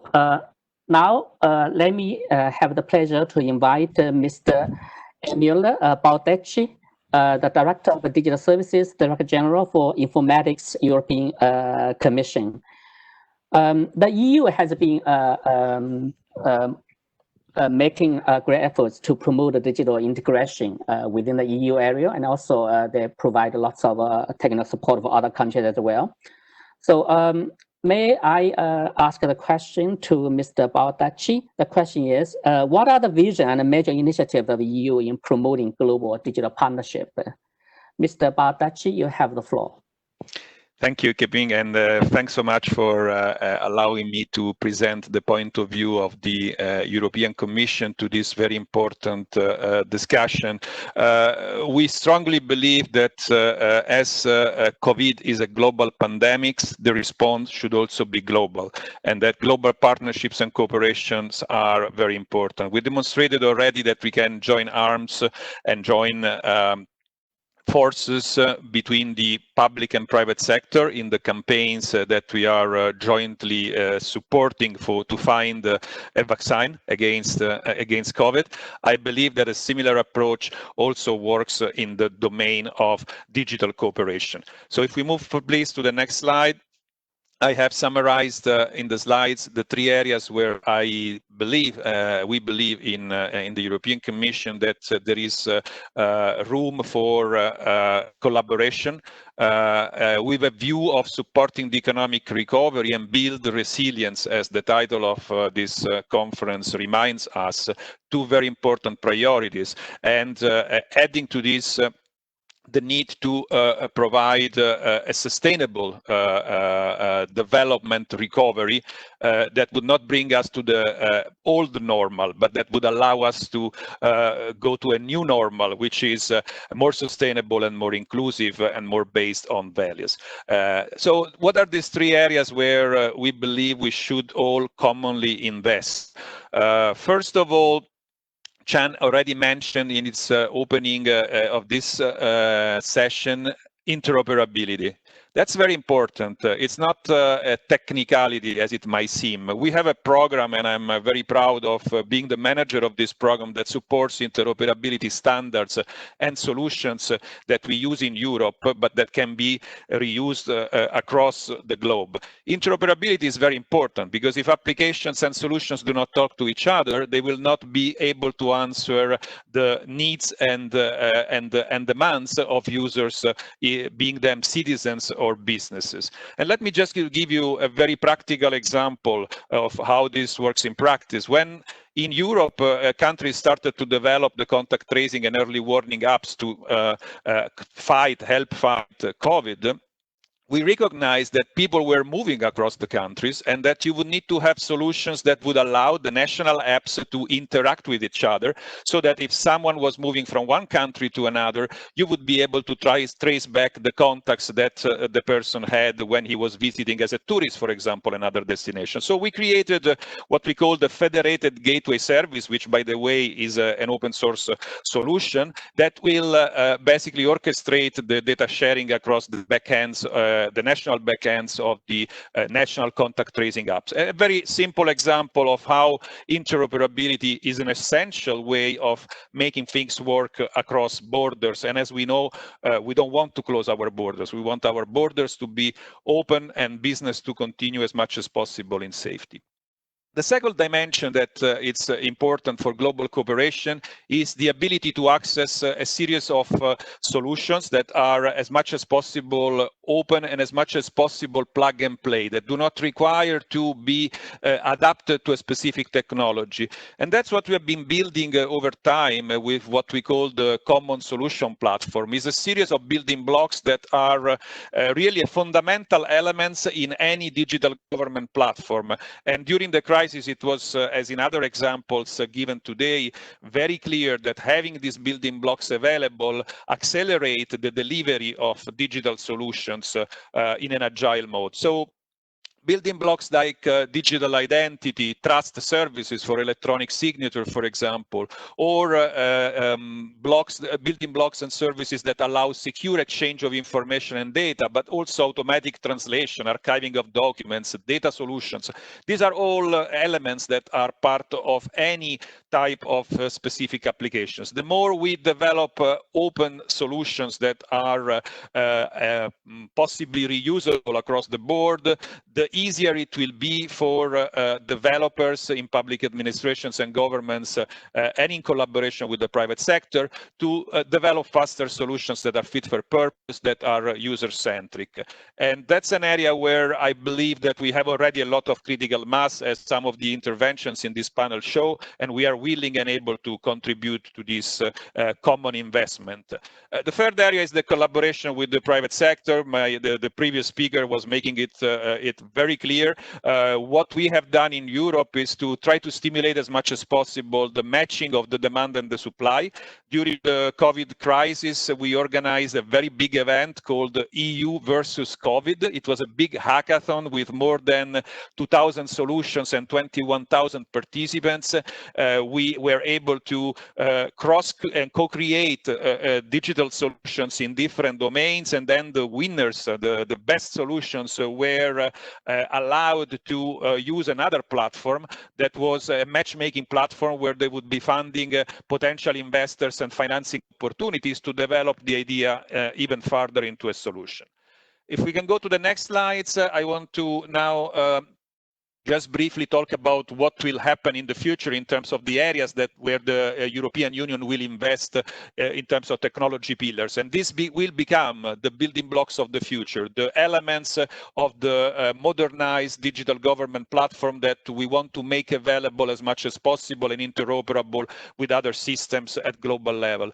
First of all, the first priority is to ensure that our computational capabilities is such that we can digest the power of machine learning, artificial intelligence solutions, and more advanced technologies like blockchain to develop new services. For that, we need strong computational capabilities, what we call the high-performance computers, and we want to have a network that combines these engines so that the computational capability can be, through parallel computing, even faster and stronger. So we are looking for a federated and distributed computational capability network that will be, let's say, the engine, the power engine to accelerate the use of new technologies.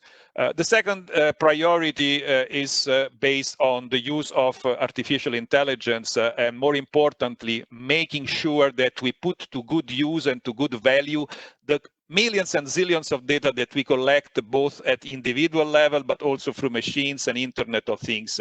And here again, the need is to move from the research, from the laboratory to the factory, and have these high AI-powered solutions available for digital services, for example, for governments that would need to answer to different challenges.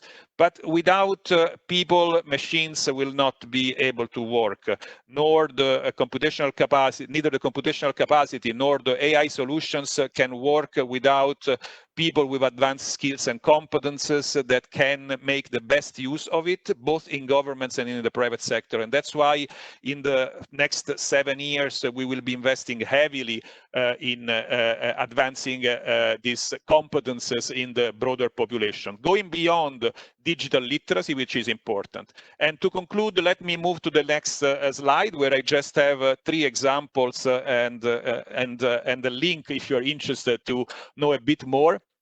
These are just examples of how doing things together can bring win-win solutions. The first is a big data test infrastructure used by different hospitals in Europe during the COVID crisis to collect real-time data from different parts of the region and having real-time results about the effectiveness of treatment of COVID-related diseases with different medical methods.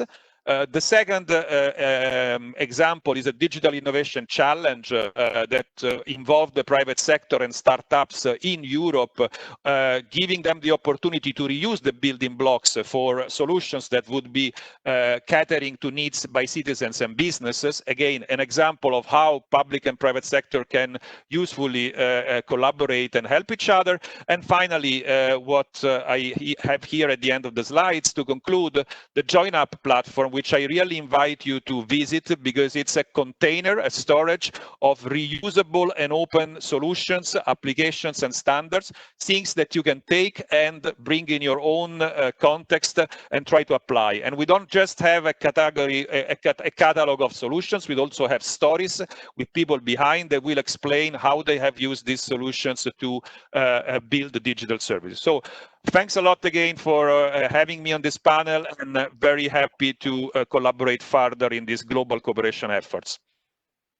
Thank you so much, Mr. Abarbacia. Thank you so much for introducing the EU initiatives for fighting against the COVID-19. And also, we are also very impressed by your future direction, for the technology pillars. And also, you also share very kind of useful information about enablers, with some like a platform for the information sharing with other countries. So actually, from our 4 previous speakers, that we have some common key terms. One is like open innovation, open solutions, and open collaboration. I think these key terms has been repeatedly highlighted by our speakers. And also Singapore GovTech, the chief CEO, the deputy CEO of GovTech, and also by Mr. Anil from A2I, and also Julia, and also the EU. They all provide many useful web links, which contains lots of very kind of useful information for us. So afterwards, we will post all this kind of presentation on website. So you should have a full access of this kind of website so that you can get more information from these speakers. Yeah. So now let me move to our last speaker in session 3, Ms. Tiziana Bonaparte, who is the director of the IDD division of UN ESCAP. UN ESCAP has been making great efforts to overcome digital divide in the region. And also in last several years, they're also pushing advance the initiative on the Asia Pacific Information Superhighway. So they are also promote the digital connectivity in the region. So that's my question for Ms. Tiziana is, what are the major efforts by ESCAP to facilitate the digital government cooperation in the region and beyond? Tiziana, you have the floor. Thank you. Okay, thank you, Keping. And let me start off by thanking Bok-Yoon Chim and Vincenzo Acquaro, our good friends from UNPOC and DESA respectively, for the invitation to ESCAP to be represented here at this very interesting webinar. Next, please. So, as Vincenzo said earlier on in the evening, for me in Asia, Asia Pacific is the second most advanced region in the world. It had a 10% improvement in the EGDI ranking, and so digital connectivity is of crucial importance for Asia Pacific, but its digital inclusion and its resilient digital networks that have become the foundation for the design of government measures and effective delivery of government services. And, as so many other speakers have said, never could we have imagined a pandemic of this extensiveness and of this duration, and how this pandemic really brought to real life the need for digital inclusion and resilient digital networks. And the other reason it's so crucial is that it stems the worst impacts of the pandemic on those that are now being disproportionately affected, and that is the poor. It is now clear, the evidence is emerging on a daily basis, that those that came out of absolute poverty over the past decade, over the past 2 decades, are now slipping back into absolute poverty. And the slip back into absolute poverty is fast, the climb out is slow. And so the digital divide is growing, and it's growing partly because there's a group of countries in Asia Pacific that have managed to take off, and they are at the frontier of innovation. But then there's a group of around 18 countries where very little progress has been made over the past 2 decades on bringing digital inclusion, bringing in particular broadband to all. And so this digital divide is giving rise to new developmental divides. So COVID-19 has accelerated the formation of new development divides. And in particular, it's the rural-urban divide. The rural populations have been much more severely affected. And then it's the knowledge divide. I think Julia from Microsoft gave you the figures on the number of children that continue to remain out of school because they have no online learning access. And they have now moved into the labor markets, and they are now in labor markets with a high depravity. So these are all the new faces of inequality that are emerging. And so there is a very, very urgent need for an acceleration in digital transformation. And here there is a need for a big investment push by governments. The fiscal stimulus packages that are being rolled out, a big part of them needs to be investments in infrastructure, in digital infrastructure. And on that graph there, it's just one example of the digital divide. You see how in the low and lower middle income countries, 100% of those who have access to fixed broadband, it's unaffordable. Even in the high middle income countries, there is a certain percentage of the population for whom access to broadband is unaffordable. Next, please. And so in terms of our work, our response, as Keping, our moderator, said,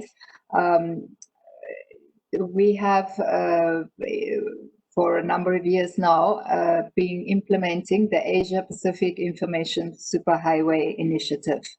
And the primary objective of this initiative is to increase the availability and affordability of broadband internet across the region by strengthening the underlying internet infrastructure in the region. And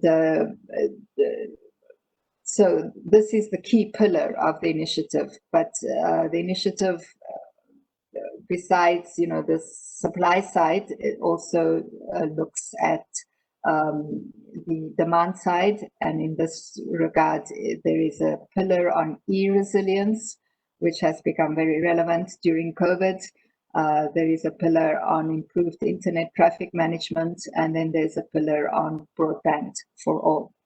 And under the pillar on internet traffic management, at the moment, we are working on the establishment of a shared carrier-neutral IXP, Internet Exchange Point, sub-regional Internet Exchange Point in the Pacific.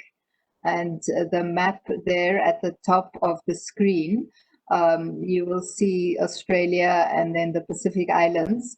And so we have done a technical study which has recommended that a sub-regional internet exchange point be set up at the southern part of the Pacific Ocean, linking up New Zealand, Fiji, and Samoa. And by setting up an internet exchange point in the Pacific, there will be tangible improvements in the latency. So the download upload speeds will be much faster, and the cost of accessing internet will also go down because it enables more content to be shared locally. So there are very clear quality improvements for relatively little cost, at least much less cost than the deployment of submarine fiber optic cables. So technically it's feasible, cost-wise it's doable, and now we are working at the intergovernmental level to promote understandings that will be necessary to link up the three countries and then to link up the other Pacific Island countries to this trilateral IXP. It's an IXP that will be open to all interested Pacific Island countries. And then in the CLMV, the ASEAN, Cambodia, Laos, Myanmar, Vietnam, the same. We are looking into the feasibility of establishing a shared internet exchange points, given that the small size of the markets of these countries, there is a benefit in sharing an internet exchange point. And then finally, and I will stop after that, we have advocated for the co-deployment of fiber optic infrastructure with roads, railways, and energy grids. And we have been working very specifically and in a very sort of operational way with 3 pilot countries, Kazakhstan, Kyrgyzstan, and Mongolia. And here it's all about also bringing fiber optic infrastructure to rural areas where the business case is not there, but by co-deploying with other public sector works, the costs can be minimized in terms of the fiber optic deployment, because the big costs in deploying fiber optic cable is in the excavation. So you dig once, you use many times for digital connectivity, for road connectivity, for railway connectivity, and costs can be substantially reduced. So those were just a few examples of the work we have been doing, and how, in particular on the infrastructure side, we are promoting that collaboration among countries, the cooperation and solidarity, as the president of NIA said, and as many other speakers said. And we are working in very close partnership with the Internet Society. We've been working closely with NIA and with the government of Korea, government of China, among others, who have all been very supportive of this work. So a lot of goodwill there to bring the benefits of broadband to all. Thank you. Thank you, Julia. Thank you so much for highlighting the importance of global connectivity, and also you also point out the worries that that growing digital divide between countries. So actually, with the new and emerging technologies, many developing countries have worries that they can they can see the further digital disparity between countries. Yeah. So improving the global connectivity is a really long march. It's a dynamic process, and also requires the government to work together, increase the investment on the digital infrastructure, and also collaboration with other stakeholders. And also thank you so much for introducing the current initiatives on the bilateral and on a multilateral level to improve to provide support to the member states. Thank you so much. Thank you. So now I have like 2 questions to ask our panelists. Yeah. So I will first ask the question to Julia and also Mr. Baldacci from EU. This question is from our colleague from UN Resident Coordinator Office of Kenya, from Mr. Khalif. His question is, how can countries in Africa be supported to harness the big data to guide the planning and implementation of development priorities? Julia, can you provide some reply for this question, Julia? I think it's an absolutely excellent question, and thank you for raising it. What comes to mind is the powerful discussion we had from Singapore about open source tools and technologies. The knowledge exchange across governments. I mean, that's such a powerful advantage that the public sector has, the willingness to share with me and genuinely think, because the private sector, of course, doesn't do that, right? They keep everything proprietary and it's all about money, whereas the public sector is all about the social good and the fabric of society. So I do believe that through harnessing the power of open source and the power of collaboration with colleagues around the world, countries like Kenya, countries in Africa will be able to keep pace and will be able to access the ability to analyze vast amounts of data for social good. There's a tremendous amount of research partnerships that are happening around the world based on open data and open source. And so I would encourage that. But I would also say, and my experience 20 years working in digital government, it really has to come from leadership from above. There has to be a vision and there has to be a supporting framework, because all the tools and all the technology, indeed all the money in the world, will not really drive the type of transformation that tools like big data and AI and research platforms can bring, unless there's a real structured leadership framework in place for doing so. Thank you so much, Julia. So thank you. Mr. Baldacci, you want to add? I very much concur with what Julia just said. So my first message would be just stressing that a data-driven approach, it's a cultural change. It needs to be driven by the business dimension. For that, you would probably need a strategy that is giving you the compass for addressing the different dimensions. And these different dimensions include technology, so having platforms and tools in place, but that's not the most difficult part. In the European Commission, we approved a data strategy to harness the power of data, and we focused a lot on skills, on change management and culture, because these are the elements that are most difficult to change. And the one particular message in terms of culture I would like to send is that in the world of big data and data discovery, silos cannot exist. Data should be accessible and skills should be shared, and teams should learn to work together and co-create. And this is the big challenge to really use the technology well.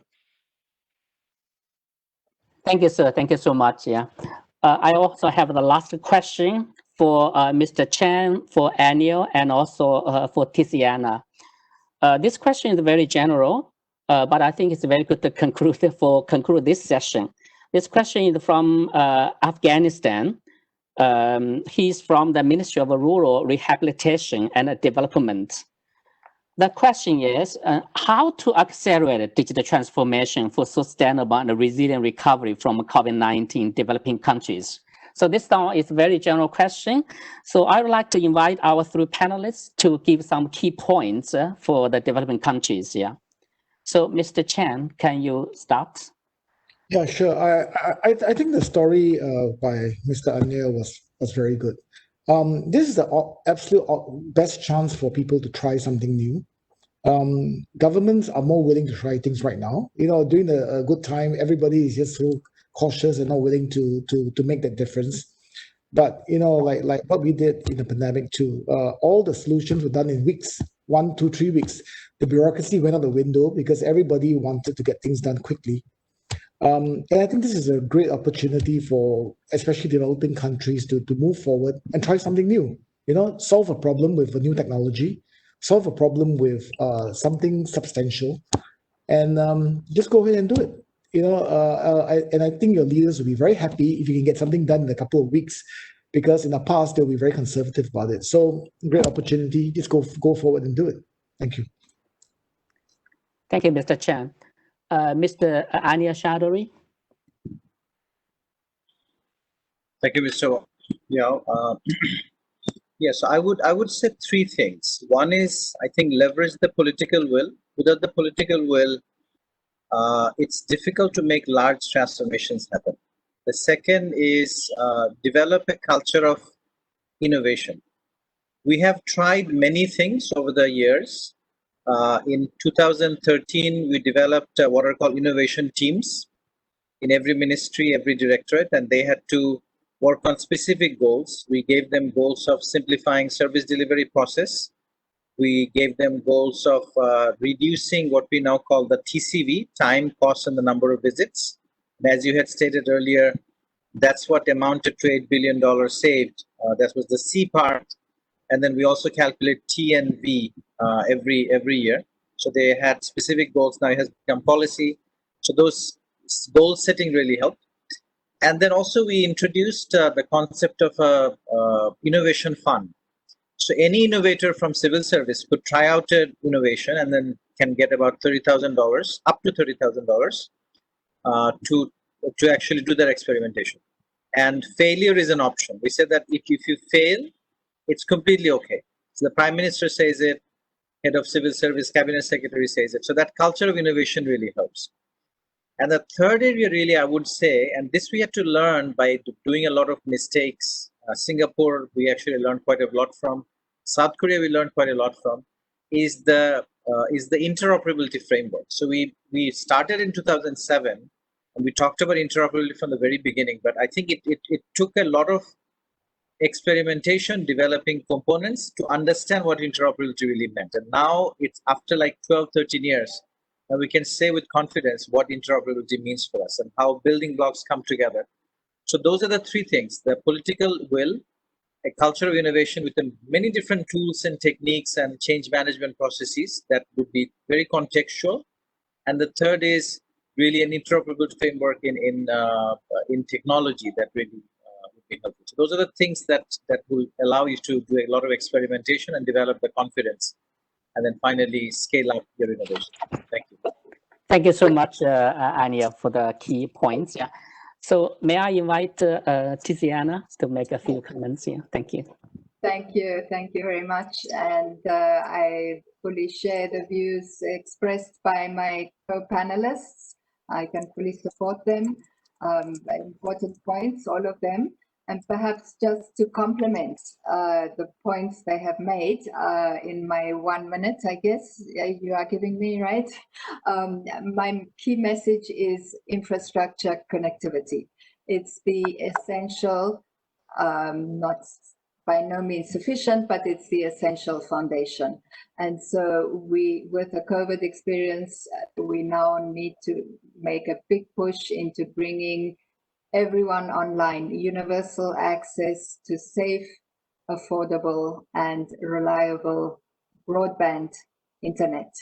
The entrepreneurial spirit is there. The the innovation spirit is there. It's there in particular from the youthful population of Asia Pacific. That's our hope for the future. But 52% of the region's population continues to remain offline. We need to bring universal access to internet as soon as possible. Thank you. Thank you so much, Tiziana. Yeah. So due to time constraint, I have to conclude this session. But our discussion should not stop here. We should continue to further discussion through the different forms. Yeah. So let's embrace the open collaboration. Yeah. So with that, I conclude this session and now give the floor back to Mr. Bok-Kyung Shim, the head of UNPOC. Mr. Thank you, Shim. Keping. Yeah, thank you, Keping, for the wonderful moderation and all the distinguished speakers for sharing the work that the respective organizations are doing and reaching out through global cooperation. We have had the top leaders in the world as speakers in this webinar. We can learn more from the speakers, especially by visiting their respective websites, I expect. Now we will move to the closing session. It is my great pleasure to invite my longtime colleague, Mr. Suan Zhang, to deliver closing remarks. Mr. Zhang is the Director General of the Digital Government Bureau of Ministry of the Interior and Safety of Republic of Korea. Mr. Zhang, you have the floor. Thank you. I would like to thank all participants for insightful presentation and discussions. Today, every corner of the world is suffering due to COVID-19. 30 million people have been infected, and the death toll already reached 1 million.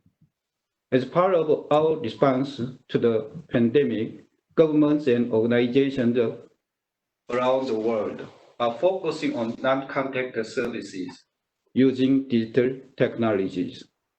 All of the strategies and experiences of digital transformation that you shared today will be valuable assets that we can use to prepare for the post-COVID-19 era.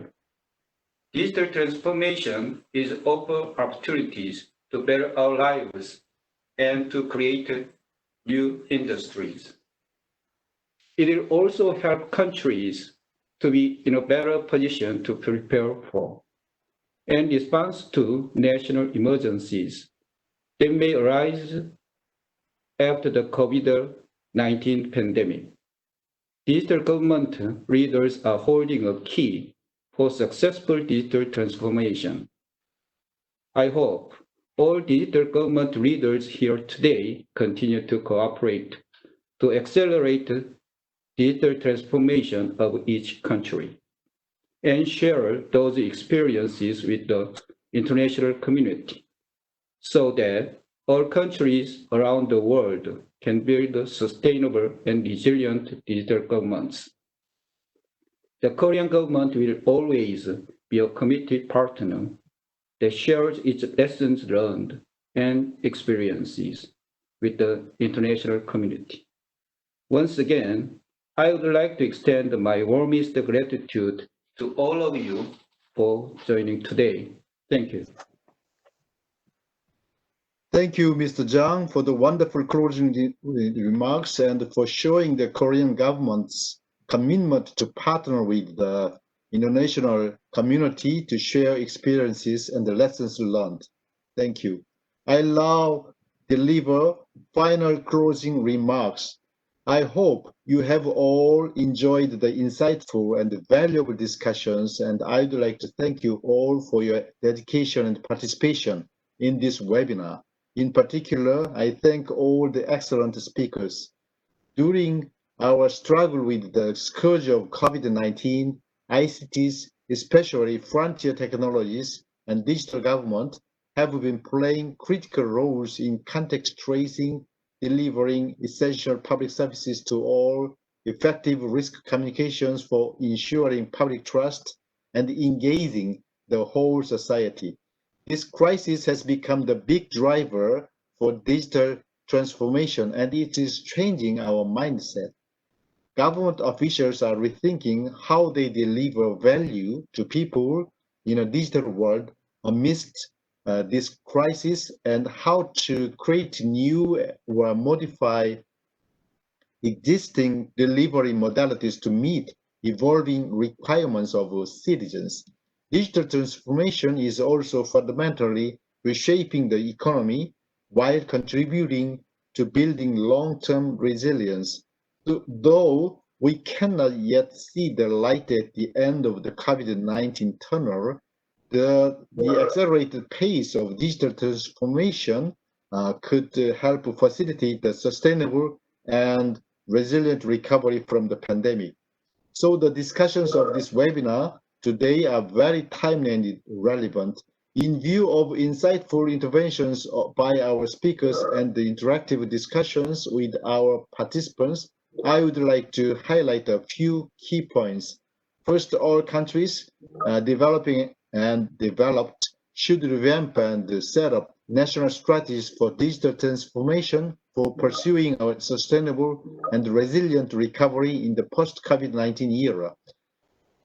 Slow action or inaction in designing new digital roadmap will adversely affect national competitiveness, hamper the development of digital economy, and reduce long-term resilience. Second, digital transformation needs extensive approach, starting from analyzing where we stand with telecommuting, telemedicine, online learning system, and so on, in directing us to upgrade and develop better ideas.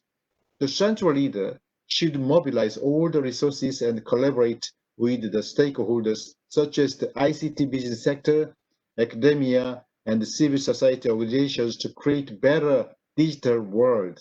Third, in the process of digital transformation, we should effectively address the digital divide within the country and ensure inclusion of vulnerable groups.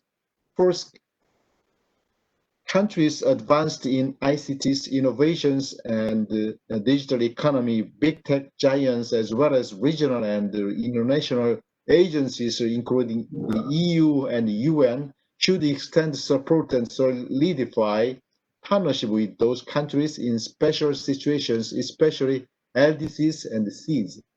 DPIDG of UNDESA, in collaboration with our partners, will continue to support the development of digital government capacities and promoting the accelerated pace of digital transformation in developing member states. We prepared an online discussion board on UNPO website to continue today's interactions. This could be the concrete action from this webinar, which helps us create a global digital government knowledge platform to exchange ideas and experiences and drive innovations. We'll also invite you to participate in the post-webinar evaluation survey for your invaluable feedback and to better identify your capacity demands. The outcome report, the recording of this webinar, and all other pertinent information will become available on UNPO webpage and will inform you accordingly. Before I conclude, allow me to thank the participative audiences, distinguished speakers, and our three moderators. I would also like to thank the Ministry of the Interior and Safety and the National Information Society Agency of the Republic of Korea for their collaboration in organizing this webinar. DPIDG UNDESA will remain fully committed to engaging with you. Thank you for your attention. Please stay safe, stay healthy, and stay connected. Thank you.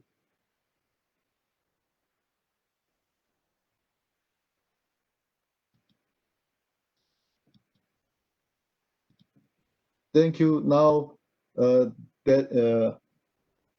this concludes all the webinar. Thank you for all the participants. Bye-bye. Thank you. Bye to everyone. Bye-bye.